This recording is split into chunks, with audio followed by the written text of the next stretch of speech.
No, it's just to be, again, being new to this field, it's like it's them. They're up there alone, but they're never alone because they've got all the great people here at Blue Origin behind them. And we talk about the frequency of these flights. So, Kristen, having covered so many, does it start to feel routine for you?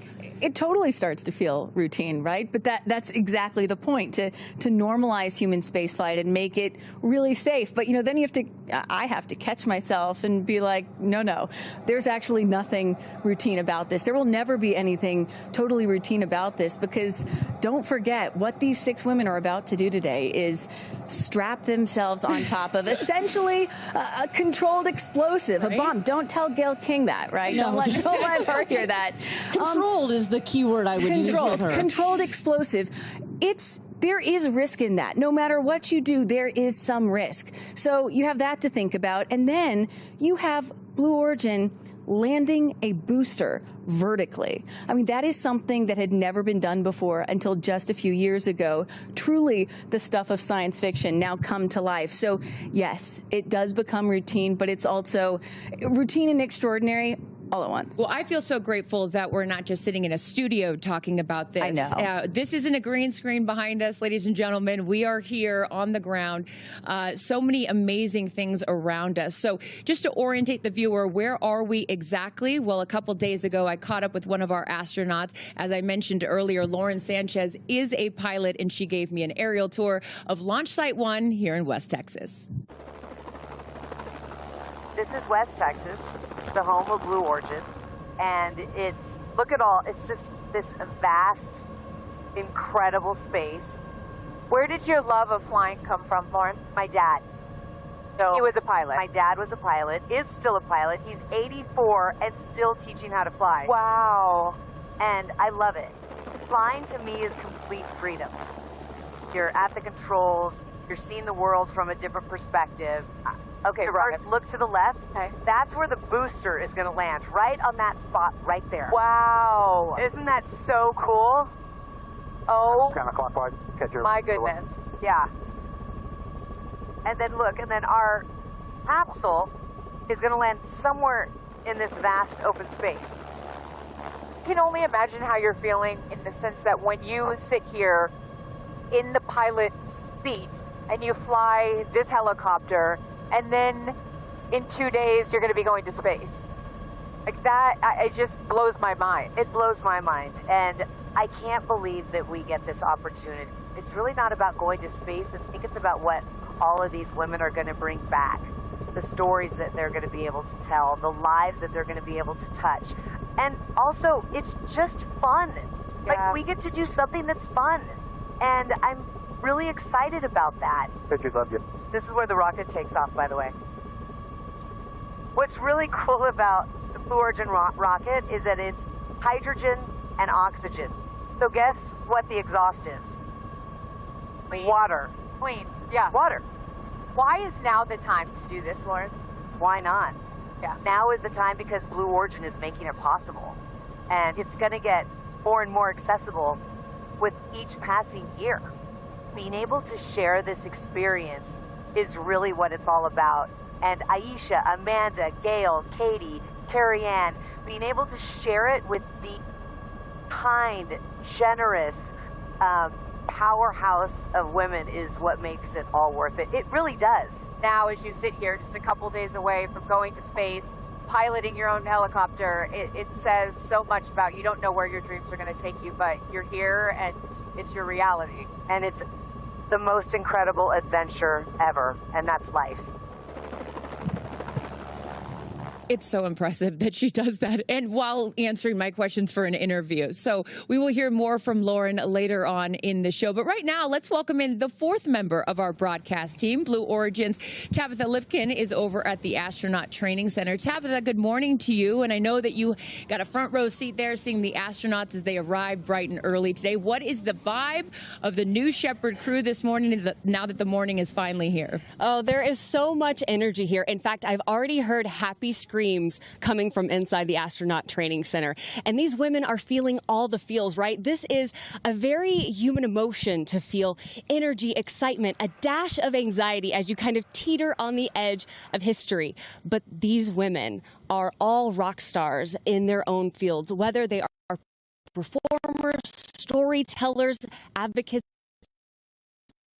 now bound together of this moment in time to space. Now, it's pleasure, by the way, of, and I want to actually Amanda about what this mission really means for them. Who are you ringing? You know, all astronauts. Our capsule, our spaceship, traces back to the nautical tradition of ringing aboard sailors. My family learned celestial navigation in order to find their way to freedom on that refugee boat. And so when I ring that bell, I will be thinking of Hiekwa, Goba, Io, Mea, the four that were chosen to go into death to seek life. What you think this will mean for women around the world, but also for sexual assault survivors? You know, when I fly, I'm flying, of course, to represent my community. I'm so proud to be the Vietnamese, first Southeast Asian woman, and I'm also proud to be a survivor who is healing. You know, this journey really is about healing. It's just that my healing takes me to the stars, across the Kármán line. When I fly, I want all survivors to know that you will make it through. First off, who are you looking forward to once you come down being able to share your experience with? I'm really looking forward to sharing this experience with my mom. Growing up, she was a teacher. She put that on pause to raise her family, and then she was an entrepreneur. And I just, I'm really excited to be able to share this experience with her. She's been on this journey with me emotionally, and I think it's important, you know, to honor the women that raised us and inspired us, and you know, it's a little bit of giving back when we can share our successes with them. What about a message to so many kids who are watching? One of the partnerships and nonprofits a part of Blue Origin is Club for the Future. So do you have a message for the kids who are excited to watch this launch, a historic launch? Believe in yourself, dream big, and don't let anyone tell you no. It's never too late to fulfill your dreams. So some powerful words that you've heard from our astronauts already. And as I said, it is an exciting and active scene here. This is really a generational event. And throughout the morning, we are going to check back in and hear more from the rest of our astronauts. Carissa? Thank you so much, Tabitha. And yeah, we're going to be checking in with you all day long leading up to launch as well. Thank you so much for that. So Ariane, obviously a whole new experience for these ladies, right? Walk us through, myself included, since this is my first launch. What have these women been, you know, going through, and how have they prepared for today's launch? Sure. So for our astronaut training program, we have our astronauts arrive on site 3 days in advance. And they go through just 2 days of training. It's 2 intense days of training, but really that is all that they need. So what are some things that we walk them through? You know, what we call ingress and egress, just fancy words for saying how to get into the capsule, how to get into your seat, how to buckle your harness. That's really important. It's a 5-point harness, much like a race car harness. How to get out of your seat. You just kind of turn the click on the button on the harness to get out. How do you also get out of the capsule? We go through emergency procedures, obviously hoping nothing, you know, they don't need to use them, but all of this is about getting them acclimated. More of that. We get them situated with our launch site. We take them out to the tower. We had the good fortune of going up to the top of the tower a couple of days ago. Well, let me throw it back to you.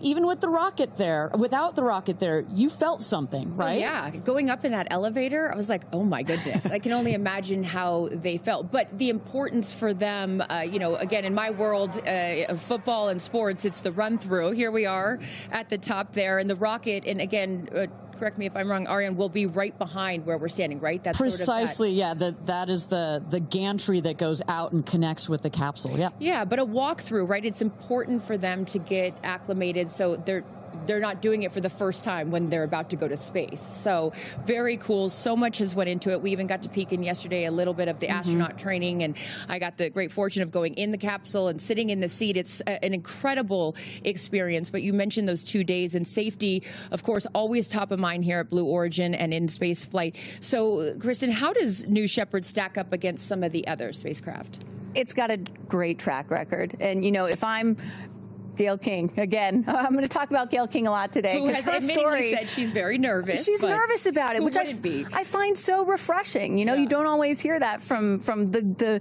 professional astronauts about to go to space.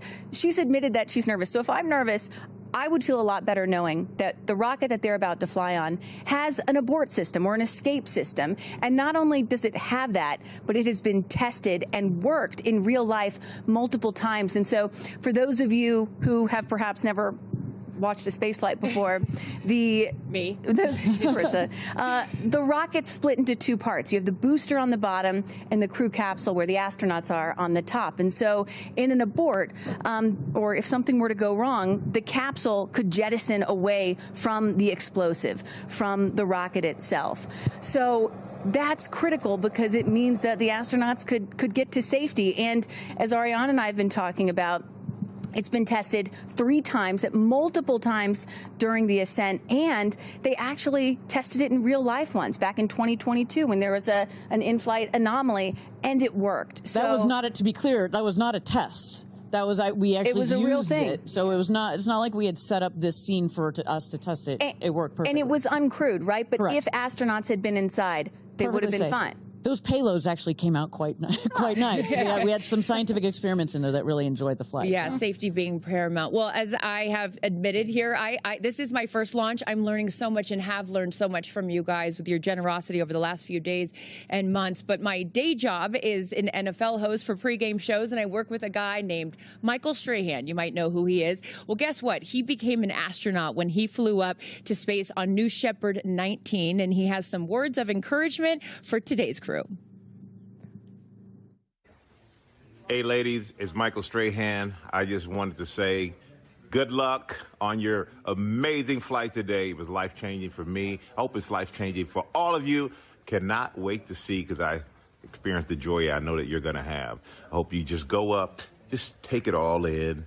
Enjoy just looking down on the planet. Enjoy being weightless. Enjoy being together. That's the biggest thing, because it's a bond that will last a lifetime. So good luck. Have fun. Looking forward to seeing you when you're back on the ground. Welcome to the Space Crew. This guy, what a guy, as he's at his other job on GMA there in the morning show. But yeah, he can do it all, but a really cool experience. And he came back and had told me after he did that he didn't even know how much he needed it until he did it. A really special thing that these women are about to experience. So Ariane, what are some of the top reasons people tell you that they choose to fly specifically with Blue Origin? So first and foremost, a lot of them come to us saying, this is a dream I've had since I was a child. And they are so ecstatic that finally they have the opportunity to fly, and to fly now. You know, you can, it has taken so long for us to get here, and so now they can actually buy a ticket. I'd say the second thing is we do get those adrenaline junkies who have been like, I've been to the top of Everest, I've been to the bottom of the Mariana Trench, you know, I've flown in a MiG fighter jet, but there is no other way of getting this sensation, both from you're going Mach 3 times the speed of sound, but also you're getting this insane view from up in space. So I'm so jealous. I'm glad you, thank you. You teed me up for the sign up, because guess what? It is as easy, I can't believe I'm about to say this, as scanning a QR code. If you want to go to space, scan that QR code right there on your screen. This is, I mean, my goodness. It's like going to a restaurant and, you want to see the menu, or you want to go to space. But here you go. You can join the manifest and book your flight on New Shepard. It is as easy as that. Absolutely incredible. But for those of you just joining us. My name is Carissa Thompson alongside Kristen Fisher and Ariane Cornell, and we will be taking you through the launch of new Shepard 31, Blue Origin's 11th human flight. And in just T-minus an hour and 6 minutes, our crew of 6 women, Aisha Bowe, Kerianne, Flynn, Gayle King, Amanda Wynn, Katy Perry, and Lauren Sanchez, will emerge from right behind me. Now that the sun's up, we can show you. Astronaut training is over my shoulder here. They'll emerge from the door where we saw Tabitha a little bit earlier, and they'll hop into Rivians and drive down what I love, the road to space. Literally and figuratively, new Shepard 31 will take off in an hour and 5 minutes. So right now, we're going to hear from another one of our astronauts, Tabitha Lipkin, caught up with Katy Perry. A big part of your life, of course, is your daughter, Daisy. Yeah. I want to know, does she kind of have a concept of what's happening, or like, what are your feelings around sharing this with her? I mean, she's 4.5, so she's still trying to figure out what day of the week it is. Sure.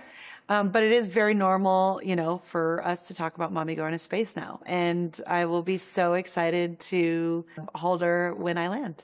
Do you have a message for your family in this moment? It's okay. Yeah, no stress. I'm going to be very emotional this weekend, of course. Yeah, it's an emotional thing. It's a big journey. It's huge. My message is that I love them.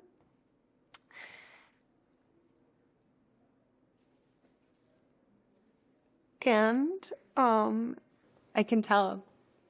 You've got so much love in your heart, and I appreciate you sharing that with me, especially in this moment. Take all the time you want. The message to my family is that I love them so much, and I'm so full of love, and I am so grateful to be representing a fearless female in my family, which is a domino effect from my mom, from my sister, and definitely something I feel from my daughter. What are you taking with you to space? I'm taking bracelets that represents the pillars of my foundation that I started with my sister called the Firework Foundation. I'm bringing almost 300 of them so that I can bring them back home for the 6th, 7th, and 8th graders that get to come to Camp Firework. They're going to be so excited. They're going to be very excited. Mm-hmm. It's really for those kids to inspire them as well, to never put limitations on their dreams. I'm going to be bringing a daisy, a real-life daisy from the Earth, to remind us that, you know, the Earth is very precious.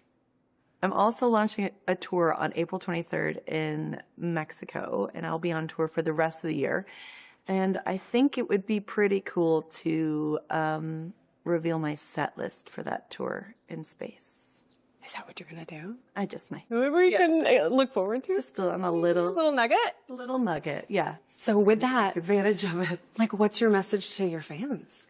Thanks for being on this journey of a lifetime with me, and what a ride it already has been and will continue to be. Obviously, buckle up.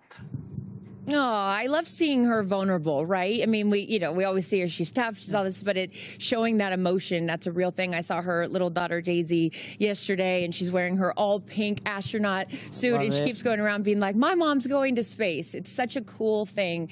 And for all of you Katy Perry fans out there, I know there are a lot of them watching. It must be cool to see that, and revealing the set list, which is also very cool up in space. But Kristen, today marks the first all-female crew on a Blue Origin flight. What does that mean specifically for you? It hits home because, you know, my mom was a member of NASA's original 6, NASA's first class of women astronauts. Dr. Annalee Fisher there, and that's my dad, Dr. Bill Fisher on the right, who was also an astronaut. And, you know... Which is incredible, by the way. Like, both of your parents being astronauts is just, wow. And they both, I'm actually wearing the necklace that they both flew into space today. Wow. And so with my mom, you know, it took that entire class, NASA's first 6 women astronauts, it took them 2.5 years for all 6 to fly into space. You're adorable. And it's so cute.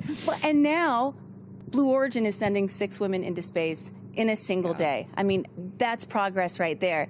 And then on top of that, my mom was the first mom in space. I was 15 months old when my mom flew. And so I'm really relating to little Daisy, Katie's 4-year-old today.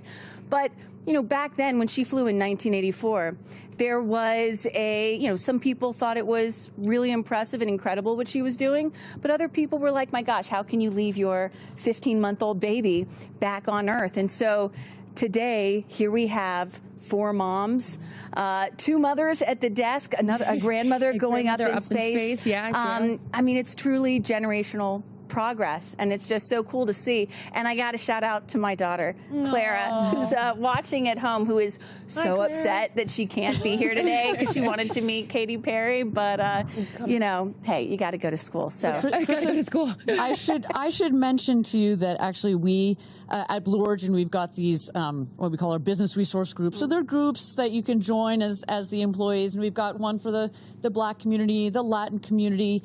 But we also have one for the parents at Blue, and we call it New Fisher. You know, we've got New Glenn, New Shepard, etc.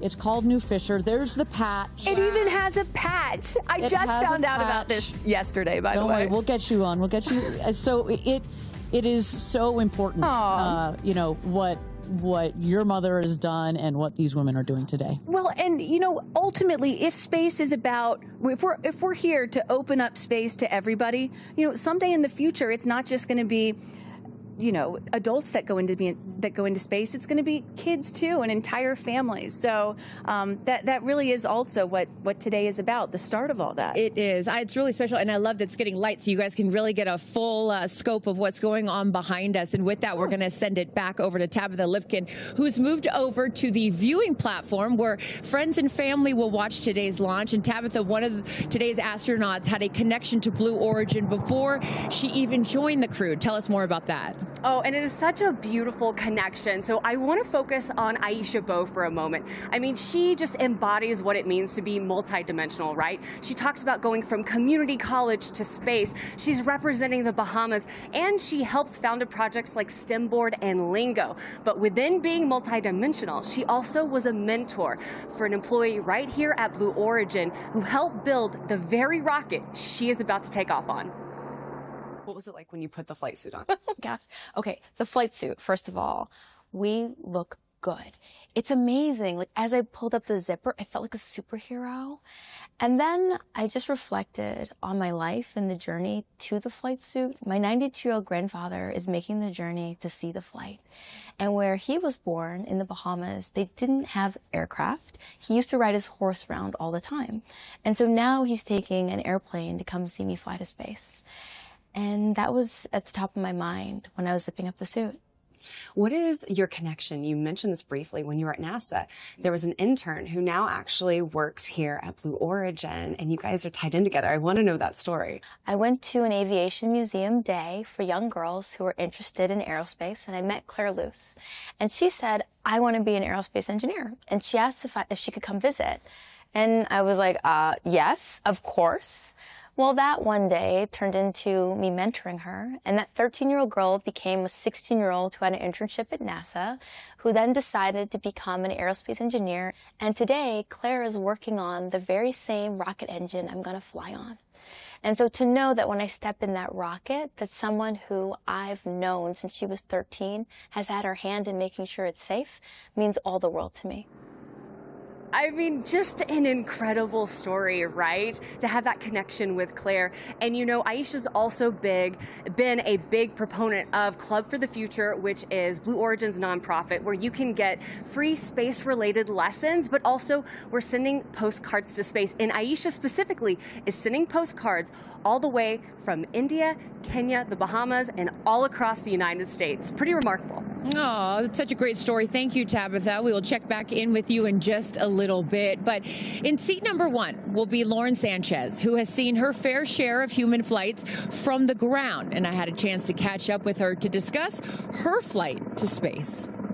You know, we talked even years ago about the idea of you guys doing this, and now it's coming to fruition. So take me through that journey, the all-female space crew, sort of, and how we got from the idea to it actually becoming a reality. All-female space crew, can you believe it? Can you believe it? I can't believe it. I mean, it's really, I hear that, and I have so much gratitude that we're able to do this. And it all started when I came here and watched Jeff go up. He came back more grounded, more like alive. Which is interesting, right? You go to space to become more grounded when you come back down to Earth. It's so true, though. I always say, you know, it's not about going to space, it's about what we bring back.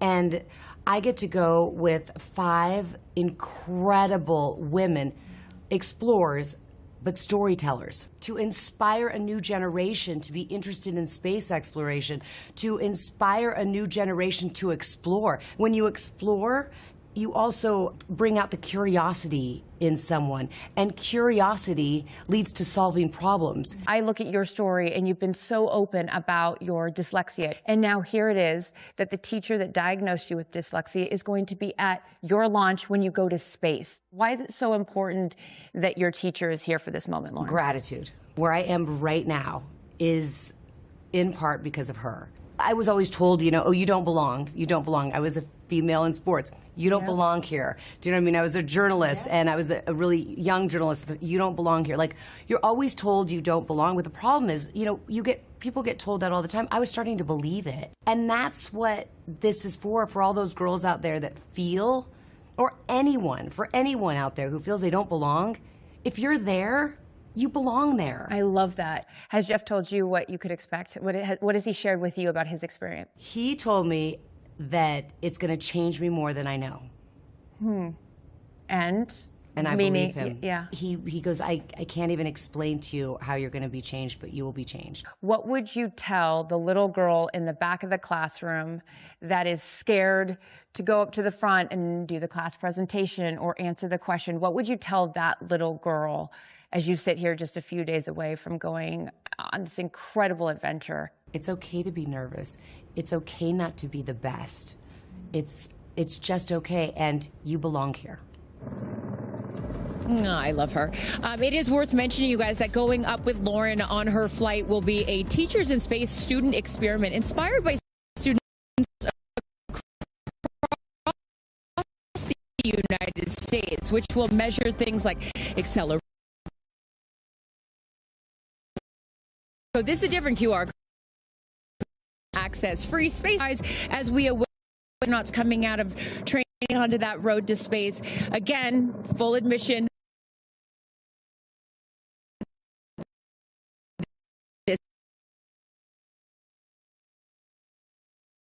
is my first launch. I don't know how this with you. Explain to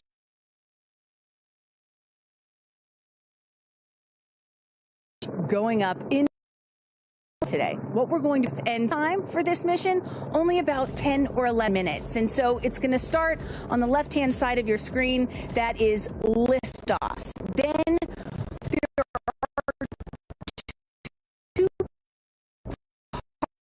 parts.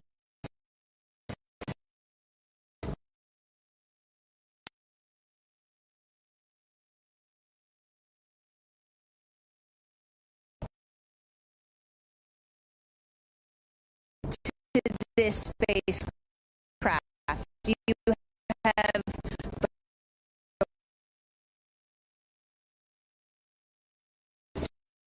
the is going to come back and vertically until just a few years ago, incredibly difficult to do. And then that crew capsule is going to descend with the assist of 3 big parachutes and come down to a nice cushy landing on the desert floor. Again, total time, it sound so 10 easy. to 11 minutes, right?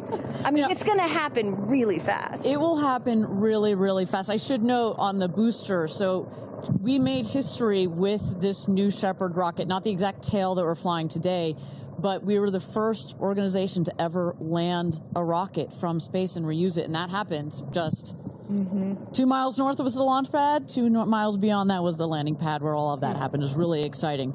These women, though, I should say, while it feels it still is a rocket launch. This thing is going to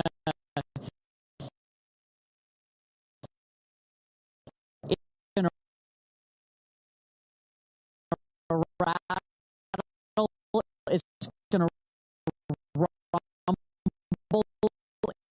It is loud.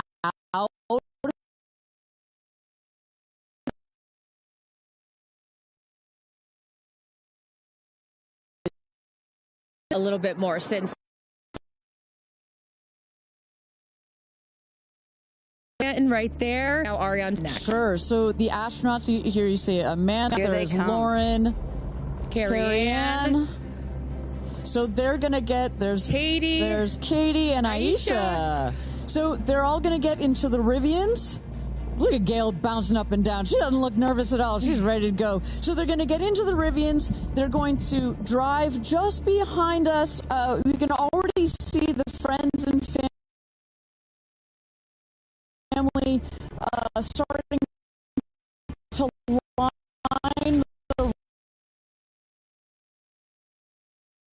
to line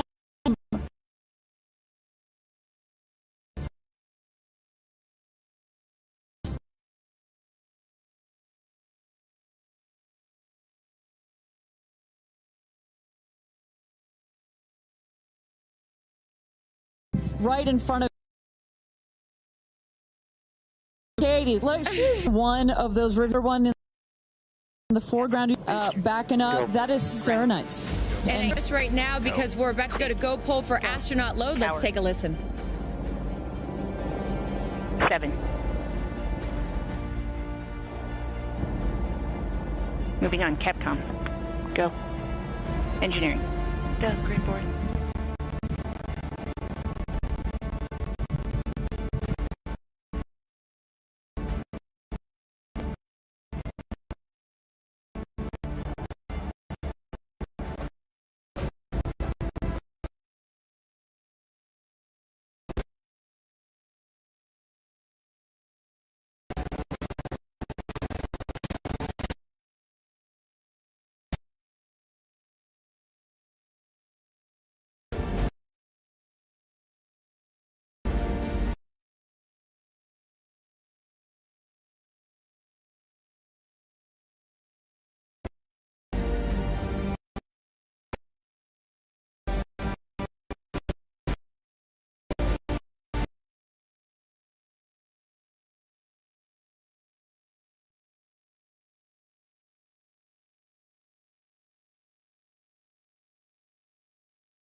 As they load up.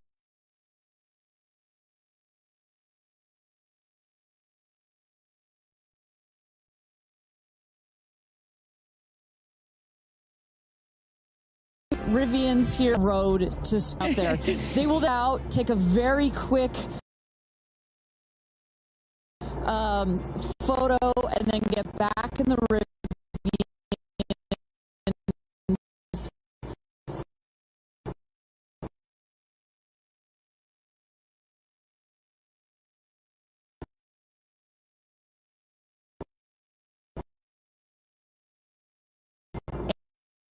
And go up the tower.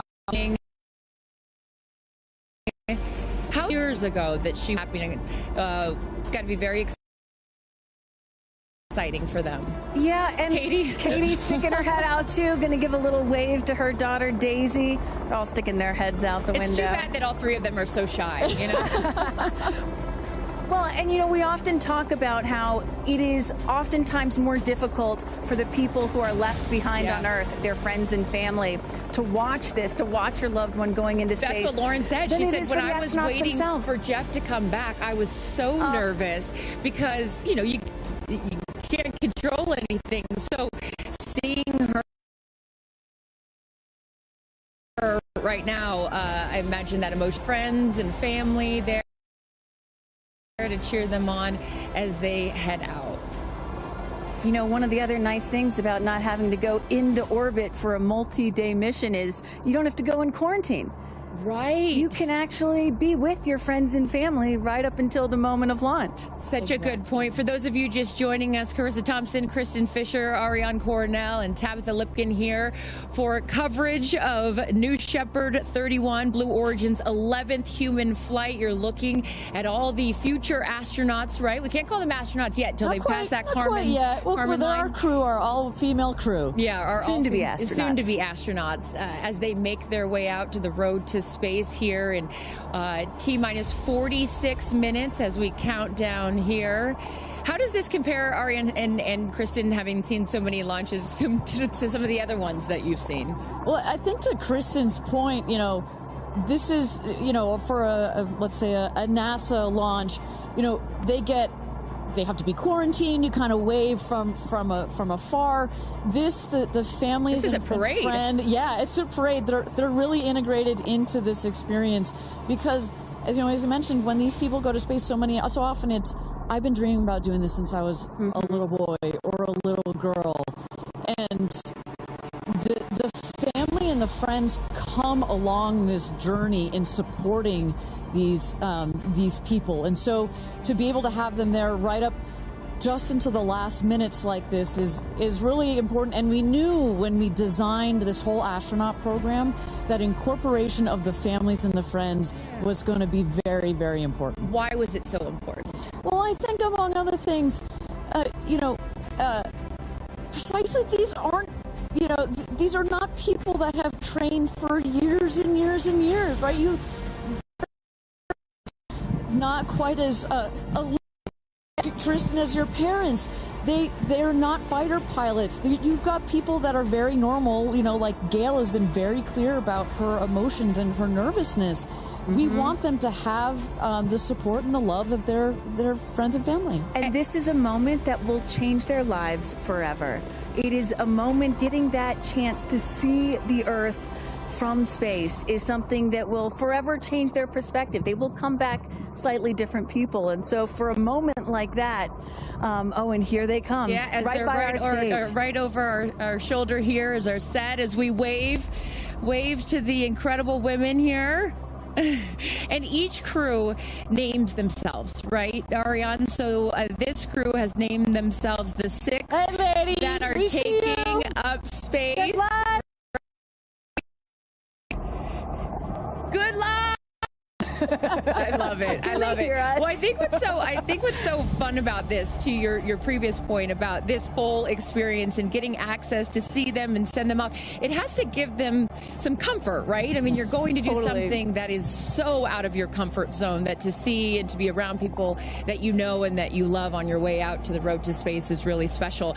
And also just being here the last couple of days, you really have an appreciation that, yes, of course, the focus is on these 6 women, but I'd be remiss if I didn't mention the experience that I've had. Even you took us into mission control yesterday, and just meeting them. There's 10,000 employees here at Blue Origin, and all of the men and women whose lifelong goal it was to work at a company like this, and you know, all their schooling, and just some of the most intelligent people that you'll ever meet, and all the hard work. I mean, this is not a small thing that is happening, and all of these people have dedicated their lives to moments like this. And so I just want to make sure we acknowledge that this is such a group effort to put these women into space for the first time. I should say, you know, of all the interviews and press that I saw Gail King do prior to this launch, one of my favorites was Mae Jemison, the first black woman into space, and she made a very clear point. She's like, there's going to be lots of emotions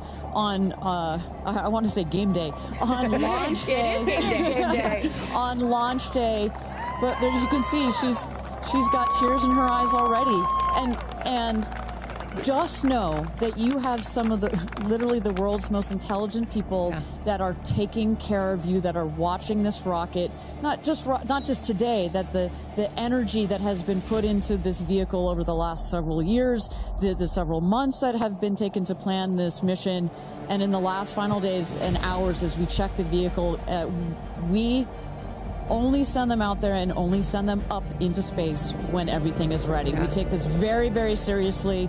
And as Kristen said, yeah, this feels like it's getting a bit routine, but every mission is not routine for us. We make sure that we take it seriously. It is routine, I should say, but it is... That's a good thing. It's a good thing, and our team is paying attention, and no detail is missed on the day of. And there's a saying that spaceflight is a team sport.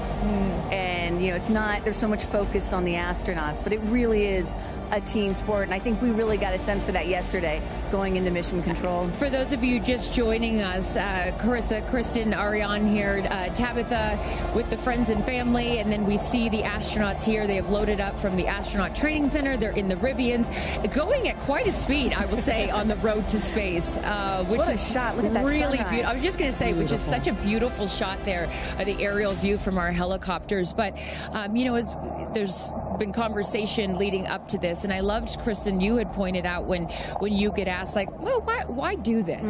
And you had said something that I thought was so interesting. It's like, well, then why travel? You know, you say it more eloquently than I There can. is, of course, criticism, right? Like, why should we care about this? Why should we care about your average person, even though these women are not average? Why should we care about them or celebrities going to space? Or why should we even be going to space, period? And my answer to that is, well, why do we travel? Why go to Paris? Why go to London? Why go to Japan? It's because it does something to you that's different than just looking at a photograph. You experience it in a different way, and it changes your perspective. It makes you a better person. It makes you understand other cultures and civilizations and other people. It makes you have more sympathy, and you hear about the over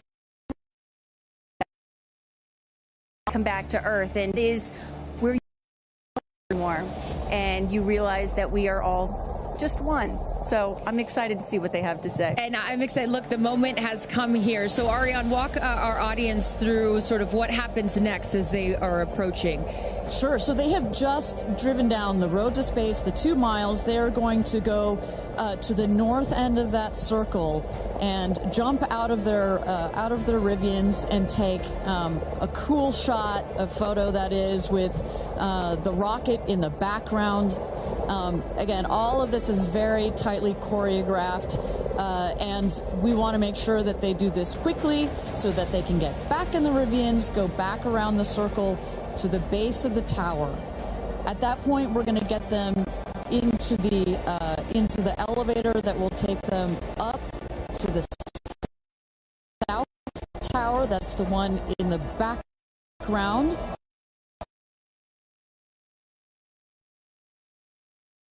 There, our crew, they are ready to load the crew into the capsule itself. This is, safety is paramount at Blue Origin, so we want the minimum number of people out there next to the rocket for the least amount of time. So we keep it fast, we keep all these procedures tight. But we got to do a quick photo shoot by the rocket. I mean, so good. It's history, you know? We got to capture that moment. And again, for those of you just joining us, this is something that I was not aware of. That beautiful rocket right there, New Shepard, didn't come out until this morning, right? So explain a little bit more for those people that are just tuning in, sort of how the setup works. Sure, that is correct. So at about 2 o'clock this morning Central Time, we rolled the vehicle out there you see on the truck. With the capsule already what we call mated to the rocket. You'll see here in a moment the rocket, it goes very slowly, just want to make sure we take care of our baby as well. Goes out there, the truck will turn the vehicle vertical, and at that point we connect all the pipes and the hoses to the vehicle, and we start loading the vehicle with propellant. Right there, it's empty. That's for safety and security reasons. That's also, it makes it easier to turn vertical. We'll load the vehicle with propellants all the way up to the last moment. We put in there, you heard it earlier in our webcast, liquid hydrogen and liquid oxygen. Those are the 2 propellants that fire into what we call our BE3 engine, our Blue Engine 3. And our team in mission control from that point on has got their eyes glued to their monitors to make sure that the propellants in the tank stay within bounds, within temperature bounds, within pressure bounds. As they make their way here onto, they'll take the elevator, right? They won't take the stairs. That is correct. So we just inserted the elevator relatively recently. It makes it a little bit more comfortable as you're going up to the top of the tower. You know, we're at about 3,000 feet above ground level in altitude up here in a dry, dusty desert. We just want to make it a little bit easier for them. And it's worth noting, too, so the 6 women are headed up. We saw Jeff is with them as well, but also crew member 7. Explain to those at home who crew member 7 is. Right. It's like, well, if you don't mind, I'm going to use a football reference for you, Aaron. And we come, I called you Aaron like your girl. Sorry. Oh, my goodness. We're all getting confused. Oh, my goodness. So it's like the 12th man. Where there's 6 crew members that are going obviously in the capsule, but nobody from Blue Origin will be in the capsule. It'll be the crew member 7 that has been training them. We saw Sarah Knights as the second driver in addition to Jeff Bezos. And then a little confusing, we've got a second crew member 7 who is going to be on Capcom or capsule communicator. Today, her name is Laura Stiles. She will be the person that is in our astronauts' ears, communicating with them, making sure everything's going okay, also telling them, hey, this is when you can unbuckle, and this is when you can... That's her right there. That's Sarah Knight's right there, exactly. And now we are looking at what? So now the crew, as well as you see Jeff Bezos there, have gone into the safety shelter, and we're gonna wait there. You see Sarah Knights on the right. She's gonna just communicate with the Blue Origin team that is at the other tower just next to the rocket to make sure that everything is set and sorted for them to do their final load. This happens very shortly here. We clock it at about T-minus 35 minutes, but we'll only do it when we're ready. And in case some of you are wondering what a safety room is or why it's there, it's, again, what Ariane was talking about. You want to keep these astronauts as safe as possible for as long as possible. Of course, they'll be safe when they actually get in the rocket, but just in case anything were to go wrong, we had the chance to go inside this room a few days ago, and it is, I mean, is it a bomb-proof room? Do you want to say that? I mean, it is. It is. Yeah, and you feel it when you're in there. You're like, oh gosh, now this feels real. Yeah. And after going up that elevator, you know, for us, I think that's the moment where we weren't even going into space, and all 3 of us were like, whoa, okay, it gets real serious. Yeah, but I love the access that we obviously have in being able to see these women before they go up. For those of you just joining us, we are T-minus 34 minutes to launch for NS-31, Blue Origin's 11th human flight. As you can see there, a little live look in as them saying some words before they take off. Yeah. So I know that we had started to expand upon it and then took a shot of the astronauts. So what will they feel? Sort of walk us through the physical part of what they'll experience, Ariane, once they are in the capsule. So once they're in the capsule and they're ready for takeoff, first they'll hear the engine when it ignites. It sounds like a pop. Everybody, listening will also hear that. It sounds like a pop, and the engine roars.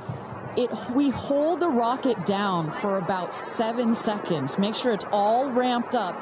And during that period, that can actually be one of the most, frankly, nerve-wracking times, because you start to, if you're in the capsule, you start to see the glow of the flame. And here they come. Here we go. Loading into the capsule. And the significance here of the bell, and I should note before I have you explain that, each crew names themselves. They have named themselves the 6 taking up space, as each one is ringing a bell. And the significance of that is what, Ariane? This is one of our traditions. All astronauts throughout history in various programs have had their traditions. For us, we always want our astronauts to ring the bell. Above there, you see, light this candle. Those were the last words that Alan Shepard said right before he went to space. Alan Shepard, of course, the namesake of our vehicle. He was the first American into suborbital space. And we just like to let the stars know that we've got some people heading their way. Absolutely. As they load in, I will In my world, we call it an audible here. Just if we have any sound from mission control or anything, I'd love to take a peek at what's going on in there and just give the folks at home some idea of what's happening there. There we go. There we go. So we don't have sound of it, but we can see all of the brain behind behind this beast. But I could tell you, Carissa, other than a couple of discussion points on the radio, honestly, it's about this quiet when you're in there. Really? That surprises me, because you would think, like, you know, in a control room in TV, it's a chaos, right? In the best way, but in there, it's quiet. And honestly, chaos is, quite frankly, the last word I would use to describe our mission control. This team, they're working through very specific procedures on a very specific timeline. They've done their own rehearsals over and over again. We also want to keep the communication line open if anything, you know, if anybody's got to call it out. But it is a very well choreographed team we've got. And, you know, when folks are wondering, you know, what exactly 2 days of this space flight, done rehearsals and dry everything that you're seeing here. They practice over and over getting inside this capsule, strapping themselves in. And, you know, one of the biggest things that they have to remember to do is when they get those, remember, they only get 4 minutes of weightlessness, 4 precious minutes. They have to unbuckle and then buckle back in at the exact right moment. So those are some of the things that they're learning to do and practicing while they're training in that building right behind us. As we look at new Shepard 31, the 31st mission, the 11th human flight here for Blue Origin. We are T-minus 30 minutes. Carissa Thompson, Kristen Fisher, Ariane Cornell with us, and Tabitha Lipkin at the tower. I am going to be leaving here in just a few minutes. I'm going to go to fallback 3, an area. Then I will wait for the capsule to land. I'll wait for the recovery team to come out and then bring you interviews from each of our astronauts as they arrive back here on Earth. I cannot wait for that. Again, we've seen them load now into the capsule, and I just would love, you know, some more play-by-play, Ariane, of sort of what now this process looks like, as it's all new to me. And for any of you that are also joining us for your first launch, welcome. And now we'll let the experts tell us what's going on. So you saw them loading. You saw them loading into the capsule. They are getting into their seats. They're getting into their harnesses. It's a 5-point harness, so clicking them all in. All right, we're hearing that Capcom right now. Sorry to interrupt you, Ariane, which is short for Capsule Communicator, and ready to do the astronaut comm check. So let's take a listen. Laura Stiles has the mic.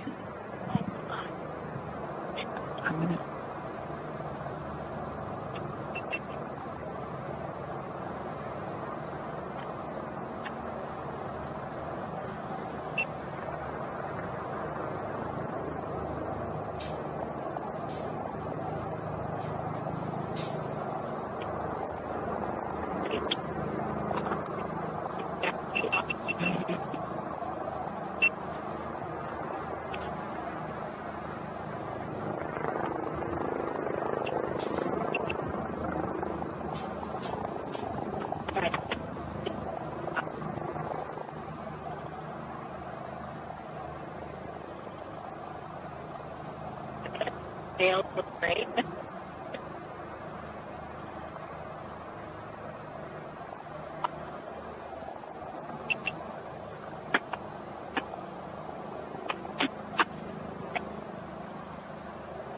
Right.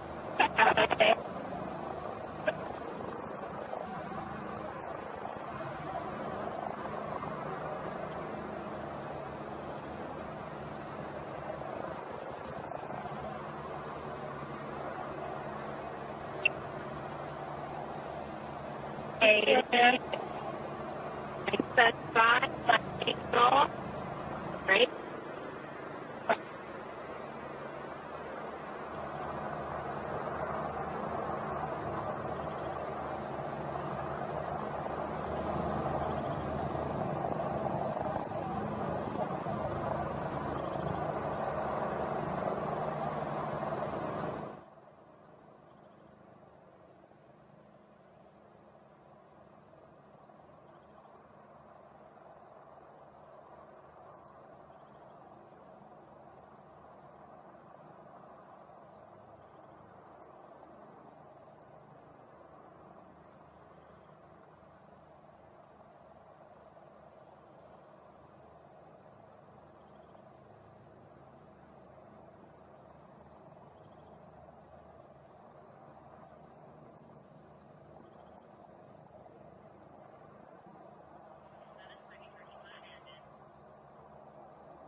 Welcome back, everybody. We are at T-minus 26 minutes and 50 seconds to go until NS-31. New Blue Origin's 31st mission for our new Shepard rocket, our 11th human flight. I'm Ariane Cornell here with Kristen Fisher at the desk. Carissa Thompson has left to get into place for her viewing spot for the launch.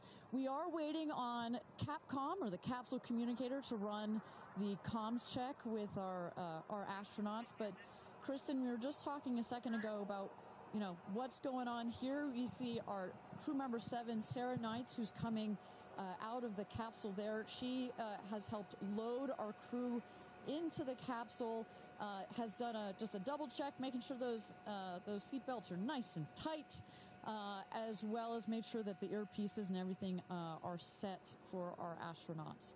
I should note, just as we give kind of a beautiful, we got this beautiful aerial shots this morning of the rocket. We have these sunshades you see on the at the top of the capsule, that kind of white square. We've got one there in the foreground, and coming around you'll see another one on the back. Those windows are so large that it can kind of act like a greenhouse in there, and especially down here in the West Texas desert, it can get a bit toasty in there. So we've got some nice sunshade for their comfort. And I love that we can see some of the crewmates inside the capsule as they're getting strapped in. I think you could see Lauren Sanchez right to the left of the hatch right there from that camera shot. So pretty cool that you can see them this close to lifting off. You know, Ariane, I have to say, I might break in. We got experience. Jeff Bezos here. Yep. I'm so excited for you. I don't want to get off. I want to go with you. And when you get back, I can't wait to hear how it's changed you. I love all of you. See you soon. Godspeed. Gradatum ferociter. And there you heard it. Some words of support from Jeff Bezos, founder of Blue Origin, also astronaut himself from our first launch.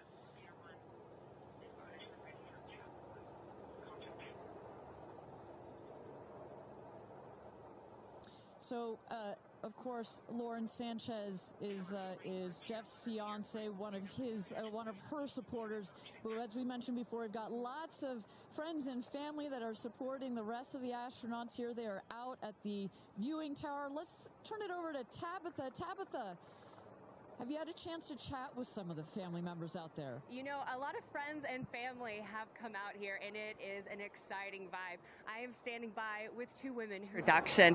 And Chris, I have to start with you. What is it like to be here, and what brought you all the way out here to this launch? Well, Lauren and Jeff, we're here to support our girlfriend and our friends, and I never thought that we'd be talking to you from a space launch. For sure. So this is a really unique experience, and we're just so honored to be here to support them and watch this amazing part of history. And I'm so proud of her. And I just feel like all of the female astronauts that are going to go up today. It's such a big day in history, and it's so empowering, especially my daughter is 7, and just to see something like this. And I mean, somebody said their grandfather was here that's 92, then they didn't even have transportation back then the way that we do now, and now they're going to space. It's pretty amazing. That's Aisha's grandfather. 92 came all the way here. That's where the story, I was like, I heard this story, and you know, he had no airplanes, nothing back in his day. Now he's seeing his granddaughter go into space. That's a beautiful thing. Really incredible. And how does it feel also to be able to share this with multi-generations within your family? It's really something. It's just Kim keeps writing us because she was supposed to be here with us, and she's studying for law school, so she had a big test that she had to take. Again, something I'm very proud of, but she just keeps calling, going, I have such FOMO, tell me every minute of it. So it's very inspirational, and just super proud of the girls, every one of them. And it's a very brave thing to do, and I think it also just says something, like Chloe said, to my 13 grandchildren. Yeah. And what can you say to that too, for your children? Oh, I just Yeah, I just think it's really whatever you dream of is in our reach, especially in today's day and age. And dream big, wish for the stars, and one day you can maybe be amongst them. That's so beautiful. And just before I send it back, any last messages to the astronauts before they take off? I think just great luck. Be present. I mean, I'm so excited. I love the messaging that we keep receiving from the staff here at Blue Origin is don't film it through your phones, look through your eyes, be as present as possible. They will supply all the content that we need and to give to our families, but I love just being in the moment. Yeah, same. And we're gonna... Excited. Yeah, we're so excited. We're gonna be in the moment too here. We're gonna send it back to you guys at the desk and we're gonna start watching. Love you, ladies. Good luck. Bye.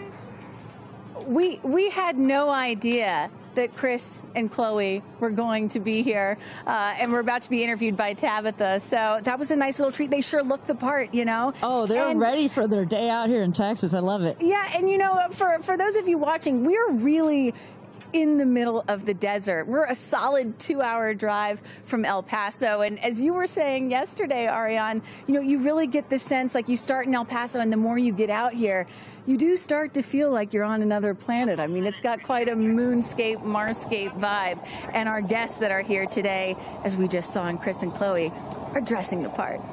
Well, so let's bring it back to the real stars of the show, our astronauts. And one of our astronauts that we haven't heard from yet is Gail King. She has obviously a lot of emotions going into this flight. Let's hear what she has to say from this interview with Tabitha Limkin just a couple of days ago. When I made the decision to come, there were only 3 people whose opinion matters to me the most. Favorite daughter Kirby, favorite son Will, and Oprah. That's my kitchen cabinet. And all of them said, I think you should do it. All of them, much to my surprise, including Oprah.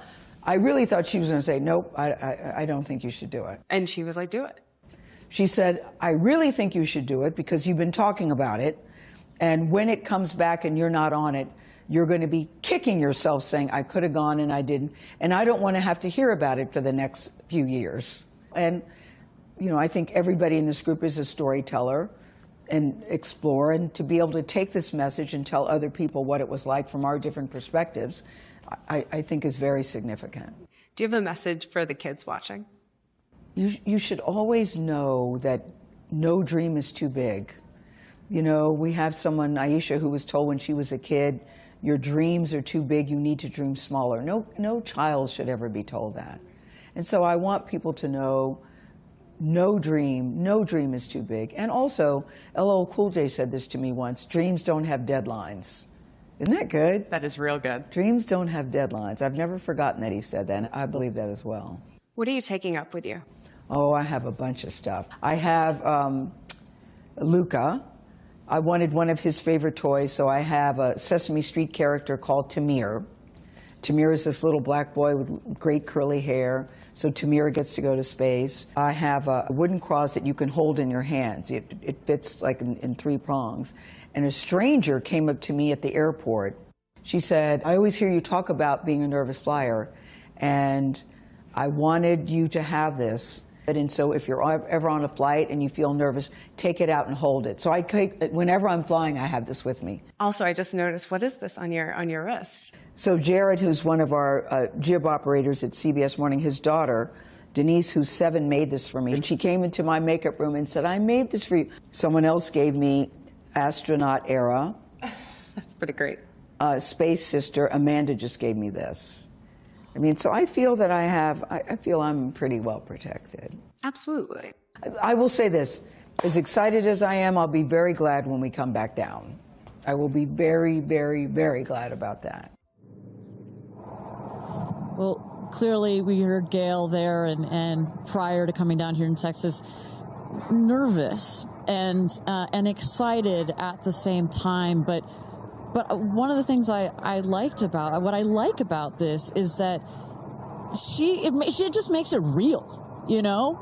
Regardless of who you are, this is a nerve-wracking experience, and the fact that she's so authentic about it, but also, more so, she is stepping so far out of her comfort zone. I think that in its own right is extraordinarily inspirational. I think most people would feel the way that Gail is feeling right about now. I would. If you're about to launch into space. You know, one of the things that I find so refreshing is that, you know, back in the early days of human spaceflight, you had the Mercury astronauts, and they were all white male military test pilots, and they all had to have the right stuff. You could never talk about nerves or being nervous or your feelings or stuff like that. That was the wrong stuff. But now, in 2025, it is the right stuff to be like Gayle King and talk about those concerns and fears and excitement that you have before launching into space like that. And that really shows you just how much the human spaceflight experience has changed over the last half century or so. And that really is what today is all about. I know there are some people watching this or who have heard about this who are thinking, why should I care about people going into space, you know? Katy Perry, a famous pop star. Why should I care about that?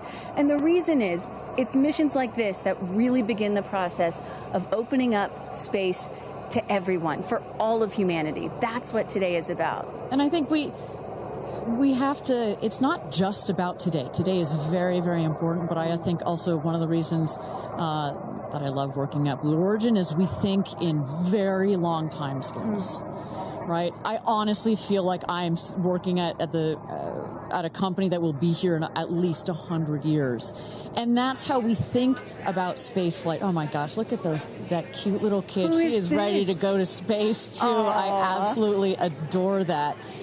But we need to be here precisely for kids like that. You cannot, I'm a firm believer that you cannot be it if you can't see it. And that's what this flight is for. It's about inspiring women. Oh, look, talk about inspirational women. Several female astronauts in How that many group astronauts right do we there. have there? I see 4 or 5? At least 4 or 5 and counting. It's a tight group that's only going to get bigger of those female astronauts there. You see Kelly Girardi and Cyan Proctor. I see Emily Calandrelli, Sarisha Bandla. I mean, just an incredible group of women that have gone to space already. And, you know, after today, in just 15 minutes, we are going to be adding 6 more to that group. It's getting close, Ariane. It is getting close. So with that, thank you again, everybody, for joining us for NS-31, our 11th mission, human spaceflight mission to space here. We are at T-minus 14 minutes and 30 seconds. Just to give you a little bit of a preview of what is to come, at about T-minus 10 minutes, we are going to have the go, no-go poll. We're going to throw it back to mission control audio. And basically what that is we go through each of the important subsystems, and our flight director, shout out to Michelle Christensen, our flight director, our first female flight director at Blue Origin. She is going to lead that poll, and we're going to go to each one of the groups and say, are you ready to go for this flight? Is your subsystem ready to go for this flight or not? And they will go around the room, and with the final go, no, go, it will be game time here in West Texas for this launch. Look at that. Now, this child is a little younger than you were when your parents went to space. A little bit older. Oh, excuse me, a little older, pardon me. Yeah, because I was just 15 months old when my mom flew in space. And, you know, I think about what it must have been like for her to be a first-time mom and training for her first space flight all in 1 year. And she was a part of NASA's original first 6 women astronauts alongside Sally Ride. Of course, it took them, those first 6 female NASA astronauts, 2.5 years for all of them to fly into space. Now, today, Blue Origin is going to send 6 women into space in a single day. I mean, that's pretty cool right there. Incredible perspective. Also that, was your mom like just 6 months? You were just 6 months old when she started training? She was assigned to her first space flight when she was 8 months pregnant with me. Can you imagine? God, I have a 6-month-old. I can barely fly down to West Texas from Seattle. She gave birth to me on a Friday and was back in the astronaut office on Monday. I don't recommend doing that. As a mom of 2 myself, you're a mom of 2, I probably wouldn't do that. But respect. She did, you know? Respect, that's huge. But I've asked her, I'm like, why did you do that? You know? And she said, because I felt I had to prove something. I felt that I had to, you know, pave a trail for women to come. And so as I'm sitting here today, I'm thinking a lot about what she did, the sacrifices she made to make what's happening today. Again, it's not normal. Human spaceflight will never be normal or routine, but this is the beginning of making this kind of travel. We got 4 moms on board, a grandmother, making these types of people going into space very routine. Now, talking a little bit about that, getting back a little bit into the flight profile and what they're going to feel as part of this now routine flight. So the 6 astronauts are currently in the capsule right now, all strapped in, ready to go. Their audio is working. We are waiting for the T-10 here for the go no go poll. At T-0, you guys are going to, all of us will hear the pop. That's the ignition of the BE-3 engine. It holds down the rocket for about 5, 6, 7 seconds. Inside the capsule, they'll start to see the glow of the flame, and then they will lift off. They will take off. They are in a somewhat reclined seat, and they'll start to feel the G-forces on their body. And so kind of like sitting in a car that's accelerating, it pushes you back against the seat. That's the same here, except they're going up. They will accelerate to they'll have 3 Gs. So here on Earth, we're at 1 G. When you accelerate to 3 Gs, so like if you're 100 pounds, it feels like you are then 300 pounds. But Kristen, crazy. It's crazy. But in that reclined position, it's dispersed across your body. Bad. It's not as bad. It kind of feels like a weighted blanket. Oh. And then it nice eases and cozy. up. It's nice and cozy as it gets nice and dark. I'll take a weighted blanket right about now. But they're not, don't worry, it's going to get nice and dark, but there's no sleeping on this. They are going to have the most incredible view out of those windows. The capsule will separate from the booster.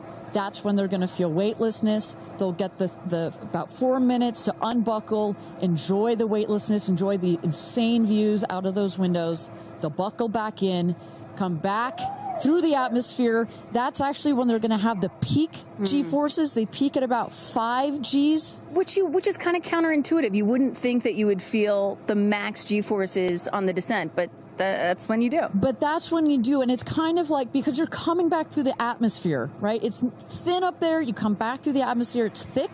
It's kind of like diving into a pool. It kind of goes spoosh against you at 5 Gs, but then it eases back up, and we deploy the parachutes, and they come floating down at about 10 to 15 miles per hour for a nice soft landing here in the desert. At the last second, there's an air cushion that comes out. Go. Booster. Here's gonna go, Paul. Go. Ground. Go. Inco. Go. Safety. Go. Capcom. Go. Engineering. Go. This is the flight director. New Shepard is go for launch. Booster, commence terminal count. Protocol flight. Yeah, baby. Go for launch. My favorite words. It's getting real. T-minus 8 minutes and 51 seconds. Until our 11th human space flight, the first all-female crew flight to space. All 6 of our astronauts are loaded in the capsule, waiting for just 8 minutes and 30 seconds to go here. Now, Kristen, we just kind of walked through the flight profile, what it's going to feel like for our astronauts. Oh, we got Carissa up on the tower to chat with more friends and family. Carissa, who you got out there? I don't need to introduce the incredible woman. I don't need to introduce the incredible woman next to me, who is a ray of sunshine. Oprah, you are wearing yellow because Gail's call sign is sunshine. Yes, right. And all of us, the whole family is wearing yellow today. And I you know, we've been friends. It'll be 50 years next year. We've been friends since we were 21 and 22. And I have never been more proud of my friend than today. Never been more proud, because this is bigger than just going to space. I mean, I think for her, who anytime we're on a flight, she's in anybody's lap if there's the slightest bit of turbulence. has like real anxiety flying, and this is overcoming a wall of fear, a barrier. It's I think it's going to be cathartic in so many ways for her. She told us that she was surprised that you told her to do it. Why did you want her to do this? Because I think life is about continuing to grow into the best of yourself and the fullest expression of yourself. And I think that this is one of the most fullest expressions you can possibly have. And I know that I felt deeply that she would regret it. And I didn't want to hear about it for the next 15 years. I wish I had gone, you know, and I said, there's only one time that all the women are going up for the first time. You know, there will be other trips, but there's only one first time. Incredible. So to be a pioneer is great. What was the last conversation you had with her? I said, peace be still. Hold the God's unchanging hand. He's got your back. That's it. That's it. I know that as we're counting down here, we're getting excited for that go for launch moment. How are you feeling as her best friend? I feel so calm. I don't think I've ever been more calm because I think it's already done. Once she said yes, once she committed to yes, and Lord, did we all hear, should I do it, should I do it? Since Thanksgiving, we've been talking about it. And so once she finally said yes, I was like, okay, we're going. It's a go. You know what I have loved is her vulnerability, because she's the voice of a lot of us that would be afraid, and she's okay to talk about being afraid. Why has that been so important to show that part? I think, you know, for every woman who's on this flight, it's about fulfilling something within themselves. For Gail, it's about overcoming this great fear and also stepping into the moment of excitement. And I think, you know, it goes beyond this moment of just going up in space. I think this will be an everlasting experience. I was just thinking this morning, you know, Gail has been there for me for hundreds of events. I can't even remember them, you know. But you will never forget this day. None of us will ever forget this day. Well, thank you for being here, for her, for us. I mean, this is just, it's a historic day, and it's only fitting that you are here front and center as a ray of sunshine that you are, Miss Oprah. Thank you so much. Thank you so much. You're next, you know. I'll send it back to you, Ariane. Thanks, Carissa. Wow, to see Oprah down here. No, I'm not besties with Oprah, not yet anyway, but if Oprah told me to do anything, I would do it. I don't think Gail had a choice after Oprah said, girl, you got to do this. She had to do it. Ariane, we are under T-minus 5 minutes until these ladies hopefully launch into space. And, you know, you were just talking about what these women are going to feel when they launch. But let me tell y'all watching what we may hear, because we have one of the most famous singers on the planet on board, and there is a chance that we will get to hear the audio inside and hear what these soon-to-be astronauts are saying and possibly singing while they're weightless. So I can't wait for that moment. I'm also hoping she comes down to Earth and does like either a Fireworks Part 2 or E.T. Part 2. I think that's going to be, and I think, but let's stick on this point for 1 second, Kristen. I think one of the incredible parts about this crew is their ability to tell the story coming out of this in their own unique way. The way Gail can go on TV and talk about it.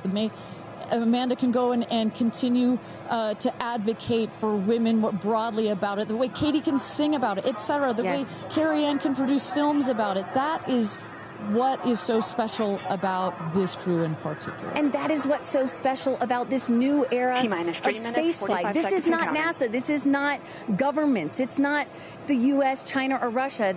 This is the commercial era. These are private companies, and this is Blue Origin sending the first all-female crew into space since 1963. And this is all going to happen so fast in just a few minutes, about 10 or 11 minutes from launch to landing. And don't worry, guys, I did the math. In case you're wondering, total duration of this mission is just about 3 Katy Perry fireworks songs. So play that song 3 times. That's how long this mission's going to be.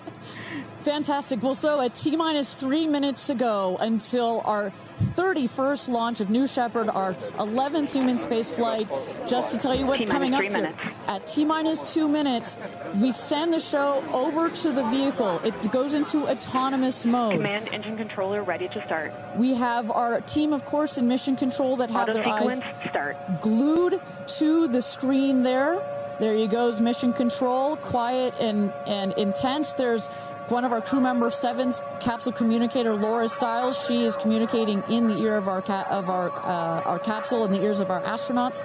But what we're going to see in the last 2 minutes, you'll see the fins at the base of the rocket gimbal or just move back and forth. We want to make sure they've got free range. At the base there, you see the nozzle, the engine peeking out. The engine as well is going to gimbal, going to move. Both in conjunction together, those two Pressing systems. propellant tanks to flight pressures. Those two systems guide the rocket. And when you are out there at this moment, this rocket feels like it is alive. It feels like it is a living, breathing, hissing thing, right? And there's the gantry pulling back from the rocket. T-minus 2 minutes and counting.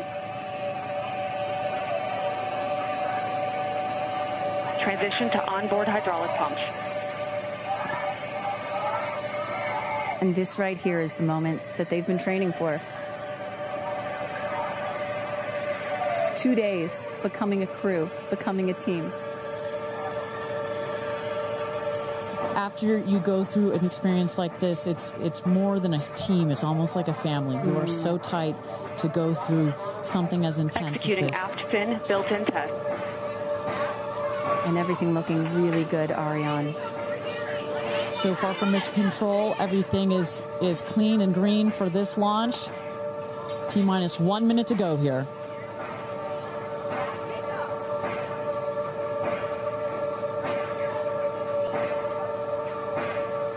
Engine thrust vector control built-in test in work. Vehicle is now on internal power.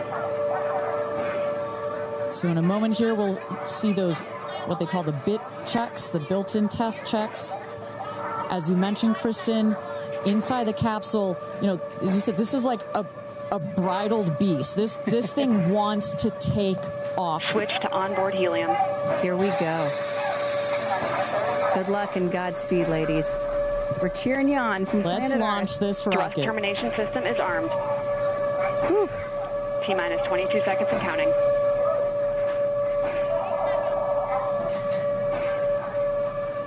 Go to internal.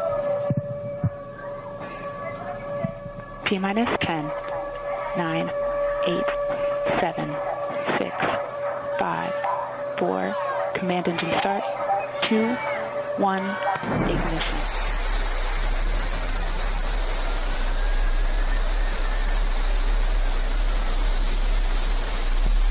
Liftoff. New Shepard has cleared the tower.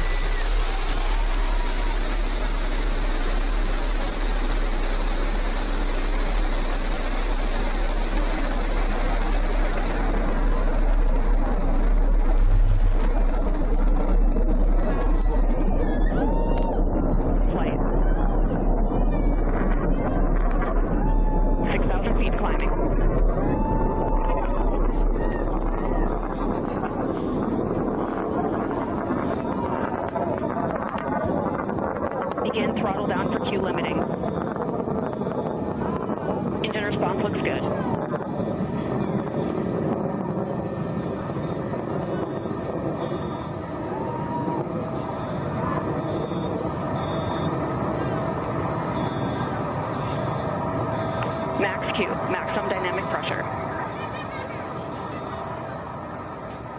Mach 1. Vehicle is supersonic.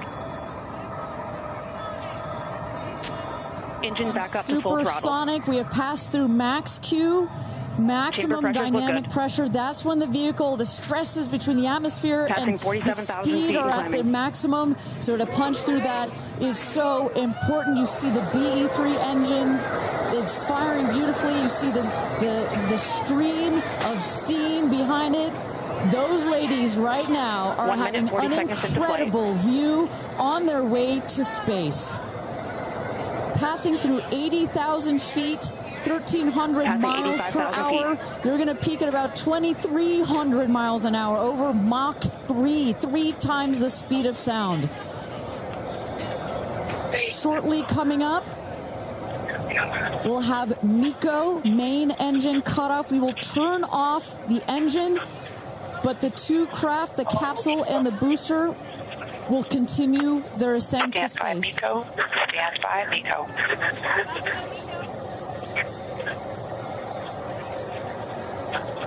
And our... And there you saw the main engine is turned off. We're now going to separate the capsule from the booster, and at that point, Kristen, that's when all 6 astronauts are going to start to feel the weightlessness, and shortly thereafter, we're going to let them unbuckle.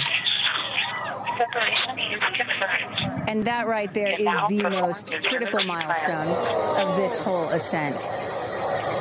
Oprah watching her best friend go to space.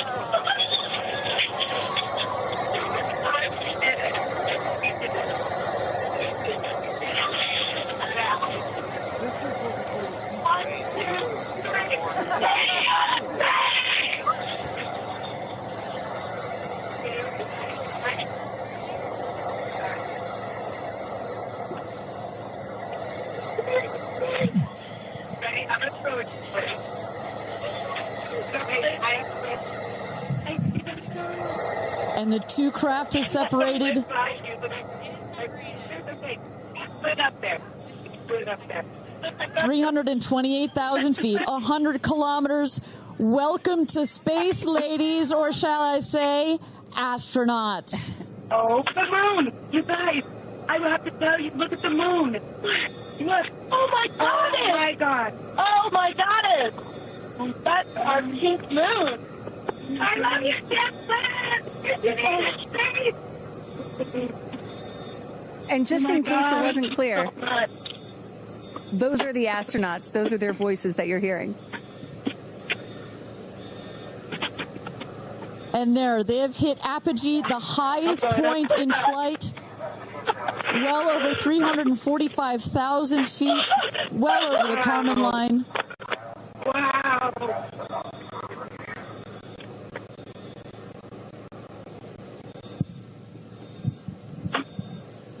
And at this moment, the astronauts have unstrapped from their seats. They are floating. They are weightless. They are experiencing zero-G for the very first time in their lives. And Katy Perry did say that she was going to sing in space. I'm waiting for it. Waiting for it. 1 minute warning. 1 minute warning.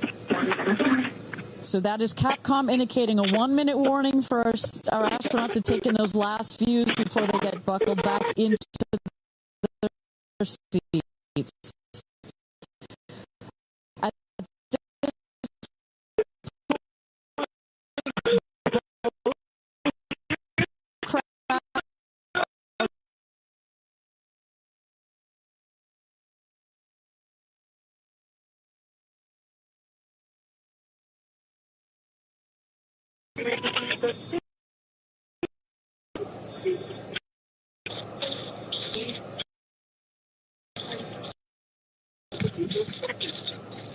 Oh my God, guys,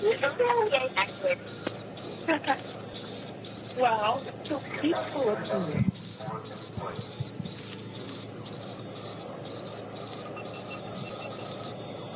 And you hear Dragon, report status. Copy. Whip, report status.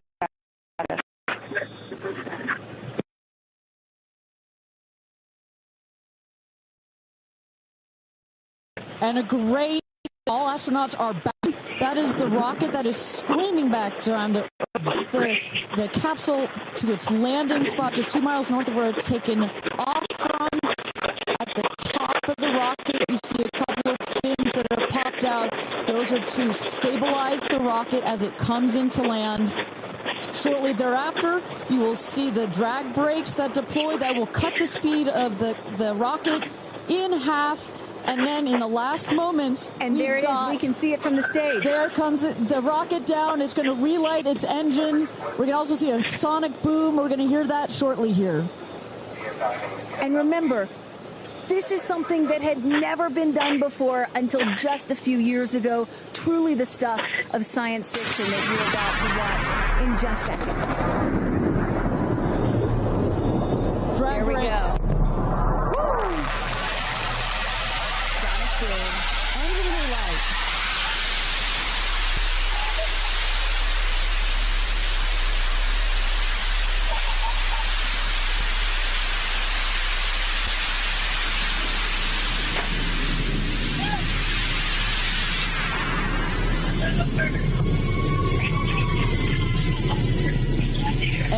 booster touchdown. Welcome home, New Shepard. Picture perfect landing right there. Picture perfect landing. Right on target. You see that dust kind of creates this dramatic cloud that reveals the beautiful rocket that has just taken these ladies up to space and back. And I love the echo across the mountains. Is that what I was hearing there? That's what you were hearing. You heard the sonic boom, then you heard the engine relight, and all of that reverberates in this big, beautiful valley in West Texas. Stand by drogues. Stand by drogues. All right, shortly here we're waiting to see the drogue parachutes deploy from the crew capsule. Those are like the guide parachutes. There go the drogue parachutes. Just free falling right there until those drogues came out. And then next will be the main parachutes that get pulled out. Hear that screaming inside the capsule? And all three parachutes reefing, and they will slowly inflate, slowing the capsule to a nice, smooth 10, 15 miles an hour. They are cruising back home. 3 good parachutes.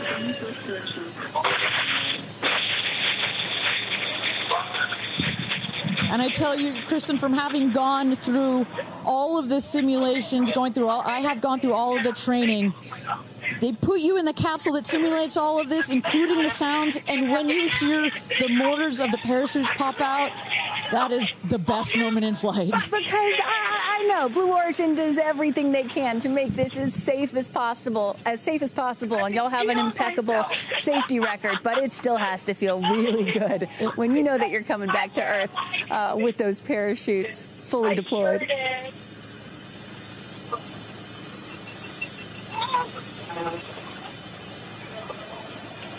And we can see the capsule just over our shoulder here, going to be landing north and east of the launch pad, coming down softly and beautifully. 500 feet.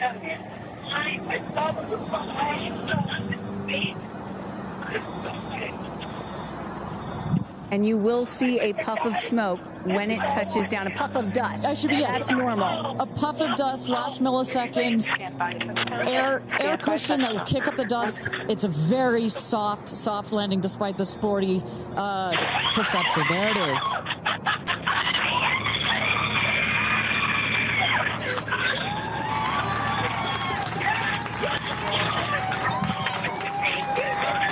Touchdown. Congratulations and welcome back to Earth. Do status check. Double shot. Kristen, just some incredible images there. The capsule. Copy. Welcome back. Feather. Nice. Let's wait for Aisha just a moment here. Make sure they're doing health checks in. Beautiful.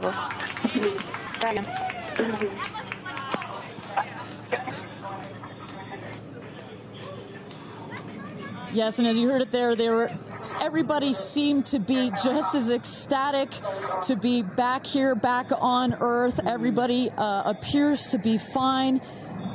Beautiful shot there of the capsule down in the desert. As we were just saying, it looks like a tough landing, right, but it is an air cushion in the last milliseconds that just makes it even softer. I will also note the parachutes landed very close to the capsule. That's just an indication that there's not very much wind out here today. A beautiful day for a launch and landing. A beautiful day to add 6 more names to the roster of astronauts that have been over the Kármán line into space.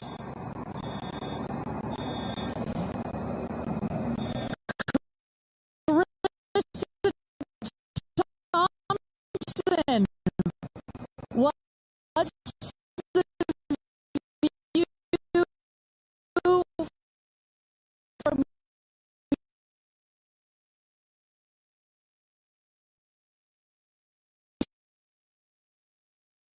you guys as with Orlando Bloom as jump in the car to go pretty and only imagine how these astronauts now that we can officially deem them astronauts, are going to feel. I can't wait to get their reaction. We are headed out there now. I will check back in with you as soon as I have them. Sounds good, Carissa. And as everybody can see, she is... those recovery crews are screaming out there. So we actually send them out as soon as we spot the capsule. And there's little Rose, Katie's daughter, who is just Daisy, excuse me, who is just seeing her mother go to space and come back. I'm sure she cannot wait to say hello. So, but as I was mentioning, the recovery crew is heading out there. We send them out as soon as we can see the crew capsule and spot the crew capsule descending. There will be at least 2 trucks that go out there. What you'll see is they will come around the capsule. We also have crew member 7 who's in there.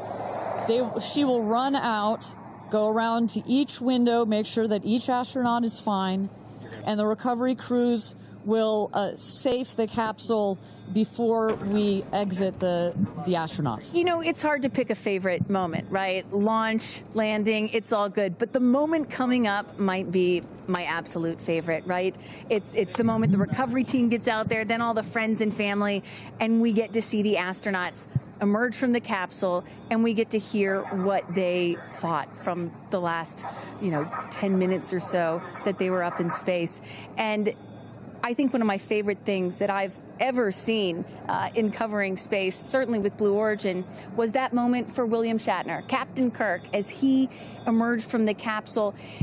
And this is exactly why you want to send people that are not just professional astronauts into space. What he said was so moving that day. 100% agree.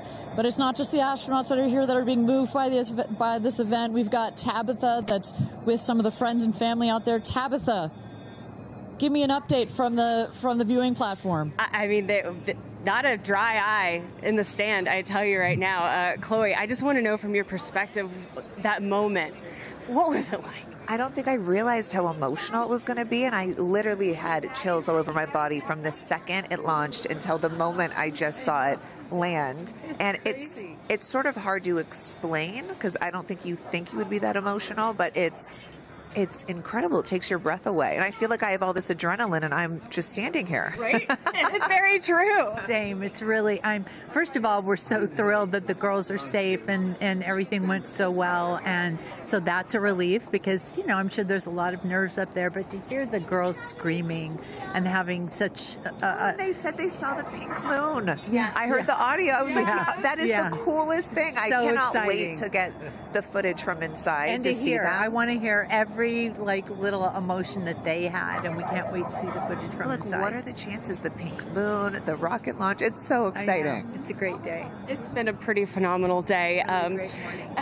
So when are you guys going up is the real question. Oh my gosh, I don't know, but this made it a little more enticing. Never. Right. That's you can go on behalf of the rest of us, but thank you. I think we'd all drag you off of the tarmac before we let you go up. But I like you being an observer. Okay. Yeah. Well, we love being able to share this experience with you, and thank you for sharing how you feel out here with our audience. So it's been really, really incredible. So yeah, the emotions are high because it's so exciting and energizing. And gosh, Kristen, Ariane, I don't know what to say. I did cry. I didn't think I was going to cry, and I cried. Tabitha, I love you putting them on the spot there. Chloe and Chris, are you guys going up? Keeping up with the Kardashians in space. We're waiting for it. That's the all lady launch. Well, thank you so much, Tabitha, for that. And you could see that, you can hear that, you can hear from Tabitha. Even she is emotional and has tears in her eyes. When you're down here for one of these launches. And Carissa, when we get her back on the line, I'd love to hear her thoughts on this. The intensity and the energy and the emotion out here, even though you're in this remote place, but it all gathers here in this valley, and it's really intense. No matter how many times, I've seen all 31 of our launches, it gets me every time. Well, anytime somebody says, I don't get it, what's so exciting about space? Come to a launch. Come see a launch in person, and then you'll change your mind. And, I'm just, as we await the moment where these astronauts emerge from the capsule, I'm reminded of what William Shatner said on his mission. He said, "What you have given me is the most profound experience I can imagine. I hope I never recover from this." And I love that. You know, I hope I never recover from what I just experienced. And one of the neat things about this is these women were not in space for several days where they had time to get acclimated to it. They only got 4 precious minutes of weightlessness. And so that high, that feeling of, ooh, I want more of whatever that was, is still so fresh. And you really get to see that when they step out of the capsule.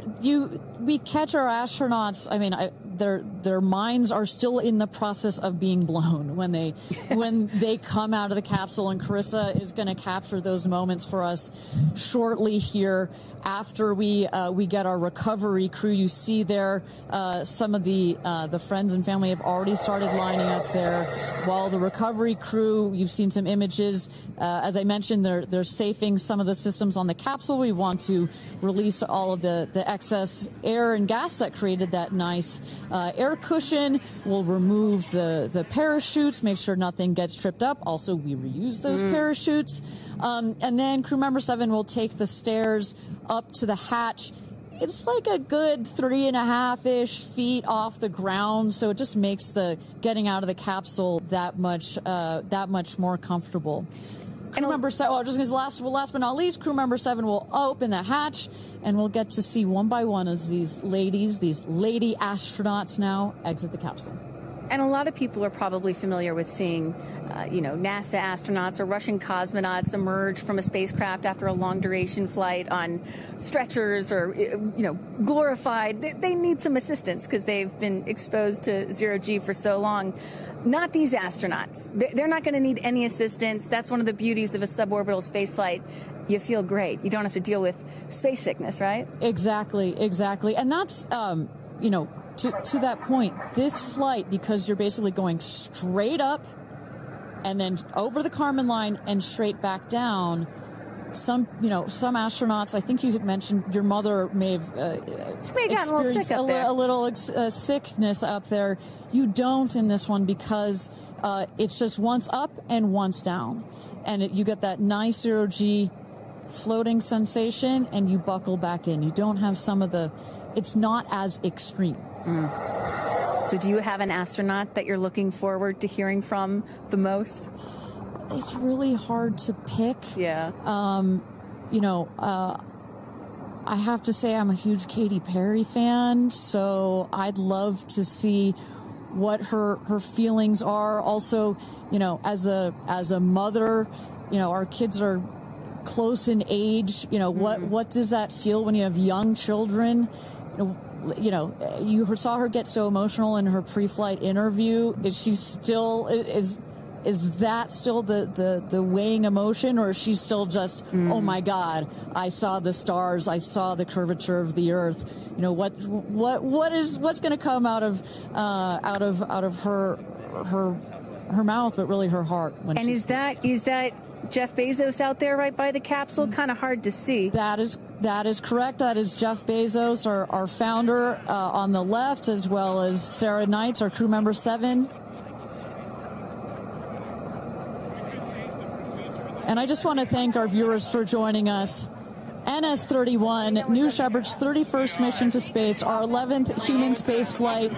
From all parts of this flight, for the booster, for the capsule, for our astronauts, a completely successful flight, one of the smoothest flights we've had so far. And we're now just awaiting the opening of the hatch so we can get some views from our 6 new astronauts. Phelps. And I would imagine Lauren Sanchez in seat 1 will be coming out first. That is correct. They'll go. She's in seat 1, which is next to the left. The left window there. She will go first. And then last in number 6 is Kerianne. That is the window on the right. Side canyon.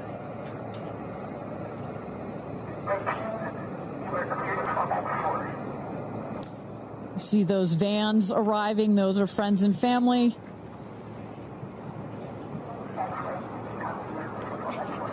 And that's Kerianne looking out the window, in the window to the right there.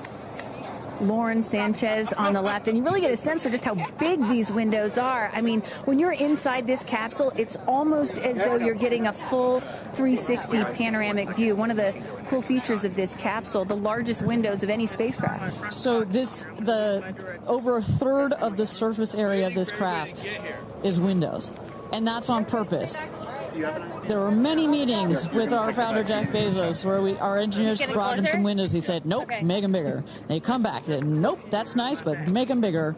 And what you get here, why is that so important? So many of our astronauts have said, when I got on my seat, I looked at outside my window, and I turned around, and I looked at the other 5 windows, and my brain created a panoramic view, a panoramic photo of it, because so much of the capsule is windows, and it makes for just an incredible experience.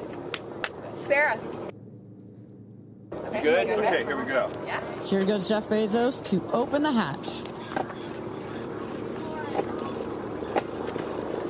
She didn't really close it again.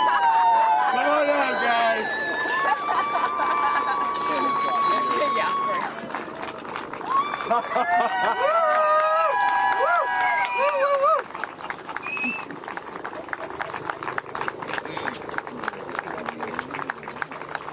This is your baby. Where are my babies? They're over here. Go see them. Where? Oh, we have to go Right there. there. Okay.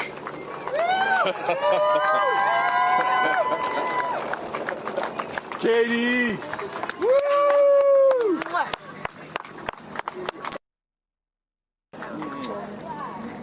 Thank you. Thank you. Amanda!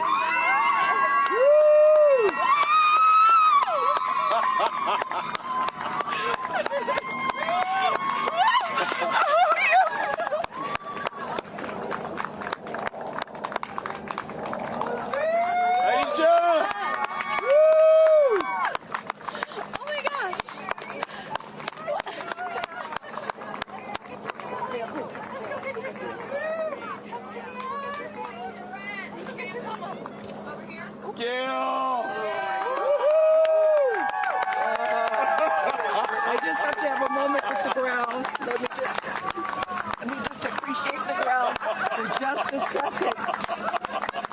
Thank you, Jesus. Oh my God. That was amazing. Yeah. That was amazing. I'm so proud. So proud of you. Me too. Oh my God.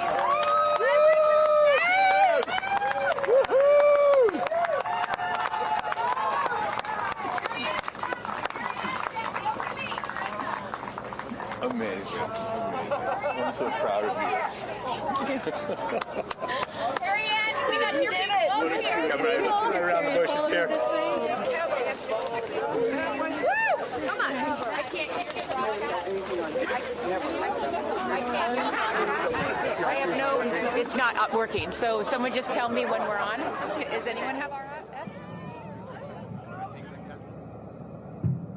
All right, and you just saw it there. All 6 astronauts coming out, all ecstatic.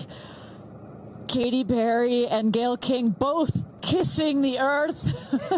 Very happy to be back down here, but clearly ecstatic. I don't know about you, Kristen, but my favorite was Lauren coming out and saying, "Where are my babies?" Oh. And I also loved Katy Perry holding a daisy, I believe, and holding the daisy up to the sky after her daughter Daisy. Sweet moment. With that, let's turn it over to Krista Thompson standing by outside the capsule. I don't really have words for it. Oh my God, Lauren, I want to cry just seeing you. I'm so proud of this crew. Like, I mean, Gail, we were just talking in the capsule, doesn't even have ear piercings. She's so afraid to do anything. And she got in that capsule, and I think, like, it profoundly changed her. I mean, for me, I can't put it into words, but, like, I looked out the window, and we got to see the moon. And it was pink. Was it pink? Full moon. It wasn't pink, but it was almost full. And Earth looked it was so quiet. it was just quiet. And is it what you expected? No. No. Better? Yeah. I don't think you can describe it. Because, you know what I was saying? It was like quiet, but then also really alive. And you look at it and you're like, we're all in this together. Like, that's all I could think about is like, we're so connected, more connected than you realize, because you just see right here, you see like, you know, states and all these things that like divide us, but we're not. And what is your emotion? What makes you emotional? Joy. Complete and utter joy and gratefulness. Like, it makes me want to come back and just hug everyone and be like, oh my God, we're in this together. Like, that's what this is. And Jeff had told you that it will change you more than you know, and I know you're only a few minutes removed from the capsule, but I can tell so already. Emotional. Yeah. To be this I'm like, I don't cry that often. So I didn't expect to be this emotional, but it's also all the love that was in that capsule, and all the heart and the feelings and all the things, and like seeing Jeff before I left, I just went, you know, I had to come back. I mean, we're getting married. If I didn't come back, that would be a bummer for me. Only you, by the way, would say this to me. You said, Jeff, if you don't want to marry me, you don't have to send me to space. Don't have to send me to space. What an incredible experience for you. But the fact that when you're in there, we got to hear some of your audio, but give us some of those moments when you guys, just from the second you took off to the second you landed, describe, if you can, for us what we didn't get to hear. It was a feeling of joy and like and camaraderie. It was a feeling of gratefulness. It was a feeling that we're doing this. And you know Alan Shepard, I told you about this, did this same exact flight, and he became the first American in space, and 6 women just did the same flight that he did it. Oh, I just want to keep hugging you. It's really cool. Yeah. And I hope that more people get to see this, because I feel, I don't even know how much it's going to change me. And I want to thank the Blue team. I mean, look at them. I mean, they work so hard to make sure this vehicle gets up and safe. And I'm so proud of you. I'm so proud of you. It's one thing to say you're going to do it. It's another thing to actually do it. And I know there's a phrase in your family that life takes off on the other side of fear. And here you are, just having landed back on Earth. And now you are officially, Lauren Sanchez, already adding to your extensive resume, you are an astronaut. Congratulations. Thank you. I'm very excited. I'm excited to share it with the world, and I'm so grateful to everyone here. I love you. Go be with your family. But to process and download what just happened to me. Well, get on in here, Amanda. Someone that can now articulate exactly how Lauren is feeling. Lauren being so candid about overcome with emotion. How are you feeling? I know, Amanda, this has been a dream of yours, a long-awaited dream, and now it is finally official. You are an astronaut. Congratulations. Thank you so much. You know, I usually have nice words to say, but in this moment, I just want all survivors to know that you can heal. No dream is too wild, and that if it's so wild out there, like going to space, you can absolutely make it through, and it can absolutely be possible. You mentioned to us prior to going up, you said that you needed to go to space to heal. I know you're only a few minutes removed from this incredible experience. Do you feel healed? You know, I had a zero-G indicator that I didn't know if I would bring, and I ended up bringing it. Okay. And explain for the folks at home that don't know what that means, what it is that you're holding. Yes, the zero-G indicator is something all astronauts have that floats once you hit space, lets you know you're there. I brought a promise that I wrote to myself. I've talked about that. And share for what is this right here? Yes, and this one I didn't know if I would bring, but I ended up bringing it and floating it, and it's the hospital band from the day. And I got to honor her today, and I'm so grateful to the thousands of people, the engineers, the scientists, just everyone who has made this a reality. And you also have written here, I know that you had this on your laptop, right? Yes, that's right. This is my zero-G indicator, a promise I made to myself that if I were to pause my astronaut dreams and fight for rights, that one day I would return to her. And it says, never, never give up. Well, those dreams are no longer on hold. You are finally an astronaut. Congratulations. Enjoy this moment with your family, and thank you for sharing it with us. Thank you, Amanda. Kerianne, you said to me yesterday, you said, when I get out of that capsule, I'm going to be an emotional wreck. And I think what I will just say, for anyone that has never had the great privilege, of being here, this is my first time at a launch, and it is very emotional. Describe, if you can, how you're feeling. I have almost no words. It was the most incredible experience of my life to be up there and see like such vast darkness in space and look down on our planet. The moon was so beautiful, and that was like, I felt like that was a special gift just for me. I'm so sorry. No, don't apologize. Are you kidding? You just went to space. You just went to space. This is it. Like knowing that everyone I loved was standing down there looking back up at me, and I just hope that these types of experiences, clear a path for everyone to be able to do that. You told us a beautiful story about your son when you told him you were going to go to space, and that, get over here so I can hold you, and that he went back to school and he was all excited to tell his friends that his mom was going to space, and they said, your mom can't go to space. Moms don't go to space. Well, guess what? This mom just went to space.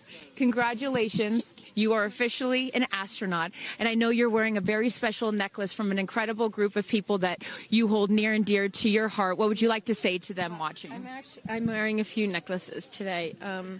My dear friends threw me a blast-off party and gave me this feather, which obviously represents the Blue Origin logo. And it felt so special to have it close to my heart. And in space with me. And I feel like it helped me take all of them with me on this journey. Yes. Well, I will let you go enjoy this historic moment with your family, and thank you for sharing it with us. Congratulations. You're an astronaut. Thank you. Gail, get on over. I'm still floating. I can't believe it. I cannot believe it. I'm so proud of you. And I know that I speak for the collective, because you have been so honest. You've been so vulnerable. And I spoke to your best friend prior to you taking off, and I asked her why it was so important for you to do this. And she said, she said, so she didn't have to hear you say, I wish I would have done that. That's so true. But now, Gayle King, you are officially an astronaut. How do you feel? I still can't accept that word, but I will say, I can't even believe what I saw. When somebody calls this a ride, this was not a ride. What happened to us was not a ride. This was a bona fide friggin' flight. And our instructor, we were so well prepared. So every noise we heard, we knew. But the flight instructor said that I am her best success story. Why? Because she's never had somebody go through the course who's terrified of flying. Everybody who's gone through the course is somebody that it's been a lifelong dream. They wanted to do it. So she said, I'm her best success story. I'm so proud of me right now. I still can't believe it. I still can't believe it. I was just going to say, prior to the launch, you said that you would be so proud of yourself if you went through with this. Yes. And you did. What was the best part, Gail? It's oddly quiet when you get up there. It's really quiet and peaceful. And you look down at the planet and you think, that's where we came from? And to me, it's such a reminder about how we need to do better, be better. Do better, be better human beings. And what do you mean by that? Processing. Well, it's so nasty and so vitriolic nowadays. And I mean, if everybody could experience that peace that we had up there, and the kindness and what it takes to do what we did, all the people that it took to get us up there and get us back safely, I'll never, ever, ever forget. And when we were up there, have you talked to Katy yet?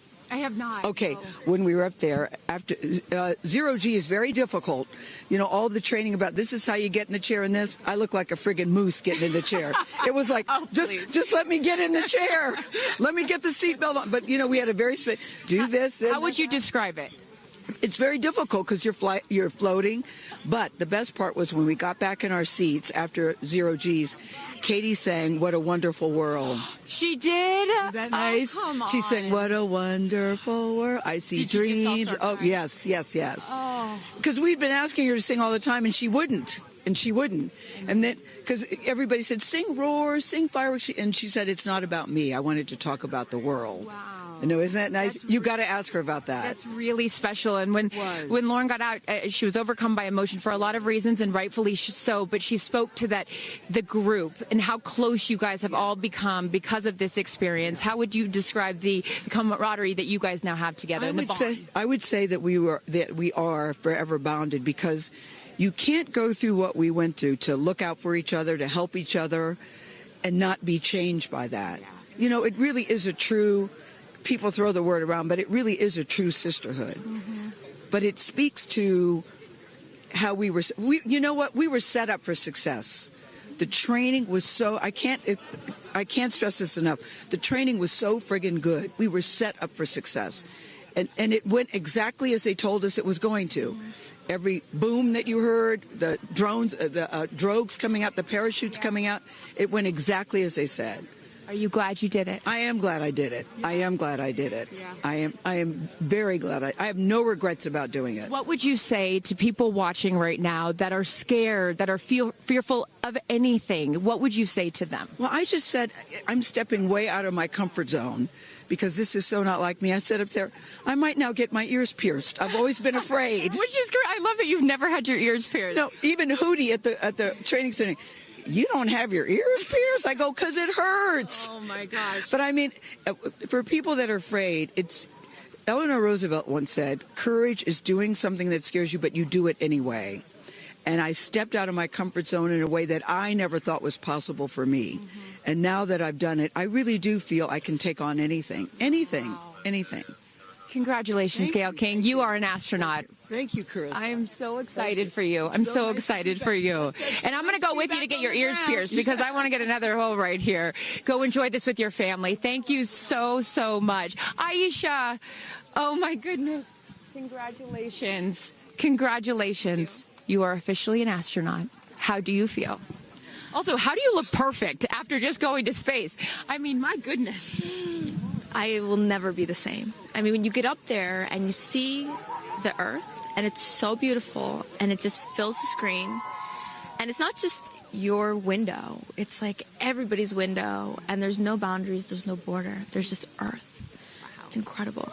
You know, Gail is so honest that this wasn't her dream, but this was a dream of yours. How do you feel now that you just achieved it? Like I picked the right dream. And when we landed, I said, Exuma, I'm good blue comm, but I'm ready to go back. Wow, really? Yeah. What was the best part for you? The best part for me, actually the whole thing. But we got in and we counted down from 10. And then I started to hear some singing. And when we lifted off, everybody, you could just feel the energy in the capsule. And when we got up there and we got out of our seats, we all just looked at each other. And there was this moment, and I can't wait for people to see it on the video, but there was a very special moment between all of us. And it's just beautiful. It's so beautiful. Yes. Where is your grandfather? Your 92-year-old grandfather, who I know you were so excited to bring. What did he say to you when you got out of this capsule and got to see him for the first time? He said, I was really worried for you, but then Oprah squeezed me. Oprah has a way of making us all feel just a little bit more at home and a little bit calmer. I know your father is watching down on you, and he is your angel. What do you think he's thinking right now in heaven? I think he was like, woo! To have the opportunity to have flown his star in my flight bag and to have a perspective that very few people get to have of Earth, I just feel a renewed connection to everything in life and where we are, and I can't wait to go back out there and pour what I've learned into the world. You have given so much to so many, and I know there are a lot of people watching right now, some young boys and some young girls that are inspired constantly by you. What would you like to say to them? Dream it, plan it, and go and do it. I never really thought I could go to space, although I really wanted to go. And today just confirmed that dreams are real and sometimes reality is wrong. And your dreams just came true. Congratulations. Go enjoy this with your family. Thank you for sharing your experience with us. Katie. Of the group. No, you're not the crier of the group. Feeler of the group. No, you are not. I'm crier. I'm going to tell you something right now. You are officially an astronaut. Thank you so much. How do you feel? I feel super connected to love. So connected to love. I think this experience has shown me you never know how much love is inside of you, like how much love you have to give, and how loved you are until the day you launch. We had these incredible shots of Daisy watching you as the rocket, it'll make me cry, as the rocket's going up, and she was so proud. Just kept saying, Mommy, Mommy. And I know you'll feel the same way when you watch it. And you brought a real-life Daisy up. That's it was right. important for you, not only because it's your daughter's name, but why else was that important to bring it? Daisies are common flowers, but they grow through any condition. They go through cement, they go through cracks, they go through walls. They are resilient, they are powerful, they are strong, they are everywhere. Flowers are, to me, God's smile, but it's also a reminder of our beautiful earth and the flowers here and God's smile and the beautiful magic that is everywhere, all around us, and even in a simple daisy. So to really appreciate it and remember it and take care of it and protect it. Gail shared with us the song that you sang when you got up there. What a wonderful world. Why was that important to sing that particular song? I've covered that song in the past, and obviously, like, my higher self is always steering the ship, because I had no clue that one day I would decide to sing a little bit of that in space. But I think that it's not about me. It's not about singing my songs. It's about a collective energy in there. It's about us. It's about making space for future women and taking up space and belonging. And it's about this wonderful world that we see right out there and appreciating it. This is all for the benefit of Earth. You have done so many incredible things in your life, selling millions of records, selling out stadiums. Where does this experience rate for you? This experience is second to being a mom. Wow. Yeah, that's it. And that's why it was hard for me to go, because that's all my love right there. And I have to surrender and trust that the universe is going to take care of me and protect me, and also my family and my daughter. Because, like, I am full up from being able to get that gift of being a mom. And to go to space is incredible, and I wanted to model courage and worthiness. Mm-hmm. And fearlessness. You did. You said you wanted to go to space for the fearless women in your life as well, your sister and your mom. Yeah. What was their reaction when you got to see them after you got off the capsule? I have only seen my mom, and I was like, "Are you okay, Mom?" She just knew.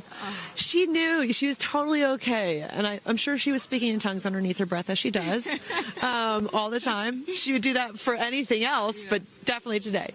But she was so super confident. My mom, she has this thing where she can see. I mean, even down to the name of, like, the capsule being tortoise. I know you spoke to all of your fans about that the capsule's named tortoise, the feather on the side, the symbol of Blue Origin, all of those gave you confidence that this was the right thing for you to do, correct? Yeah, because I just asked for a sign from the heavens, from my angels, and they're like, well, here's the feather, which is what your mother calls you, and if that's not enough, the capsule's named Tortoise, which is your second nickname that your mother calls you. And I'm like, okay, I'm going. Yeah. I got the message, and I'm gonna get the message. Before I let you get back to your family, I just have to ask you, describe for us, because you're so brilliant at putting, words together and describing moments that we can all appreciate later. How would you describe the moment when you took off and then the moment you landed? The moment, I mean, it is the highest high, and it is surrender to the unknown, trust, and this whole journey is not just about going to space. It's the training, it's the team, it's the whole thing. I couldn't recommend this experience more. This is like up there with all the, different tools that I've learned in my life, from meditation to the Hoffman process, this is up there because what you're doing is you're like really finding the love for yourself, because you got to trust in yourself on this journey. And then you're feeling the love when you come down, for sure. And you're feeling that strength. So I feel really connected to that strong, divine feminine right now. By the way, you're such a badass. I love that the month of April, you're like, I'm going to space and I'm launching my tour. It's really incredible. Now I know I'm asking this question for your fans. Will you write a song about this experience? Oh, for sure, 100%.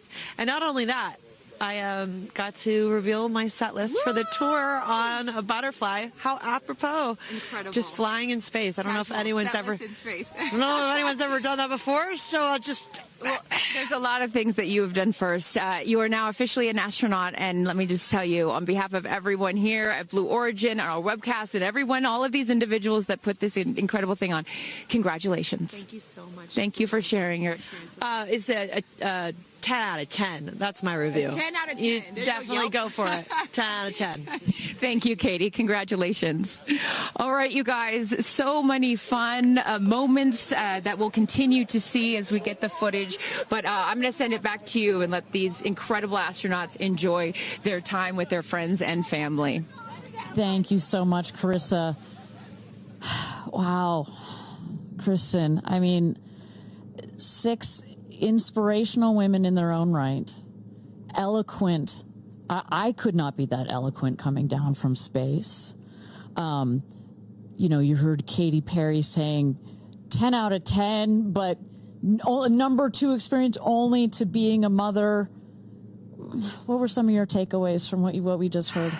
You know, Gail King used the word sisterhood. I'm feeling the sisterhood today. First all-female crew to space since 1963, and that was a solo mission, Valentina Tereshkova. And I'm with an all-female broadcast team here at Launch Site 1 in Blue Origin. Ariane, it has been a complete honor to work alongside you. It has been such an honor to watch all of the things that these women and their loved ones have said about what this experience means to them, because I am a firm believer that if you don't understand why people come out here to watch a space flight, it's just because you haven't seen a launch yet and you haven't been a part of this experience. And I truly believe what we witnessed here today is something that will continue to open up spaceflight and this experience for all of humanity and our little ones at home. 100%. You know, I said it earlier. You can't be it if you can't see it. And to see these 6 women go up and the roles that they have played before, but I can't wait to see the roles that they play afterwards in their way of telling this story for the world to hear, to experience, to see.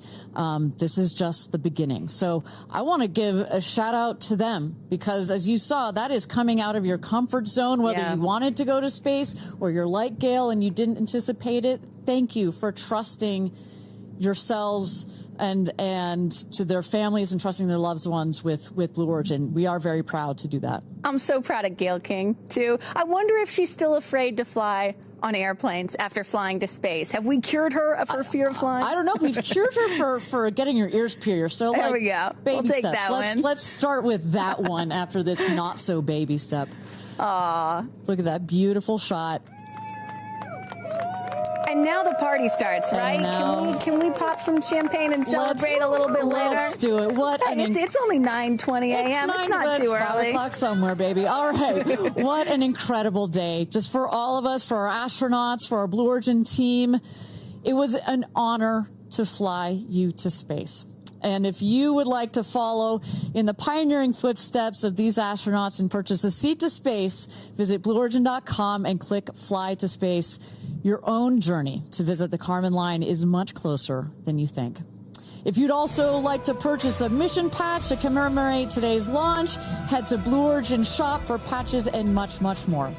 For Kristen, Carissa, and Tabitha, I'm Ariane Cornell. Thank you so much for joining us. And until our next launch, Gradatum Ferociter.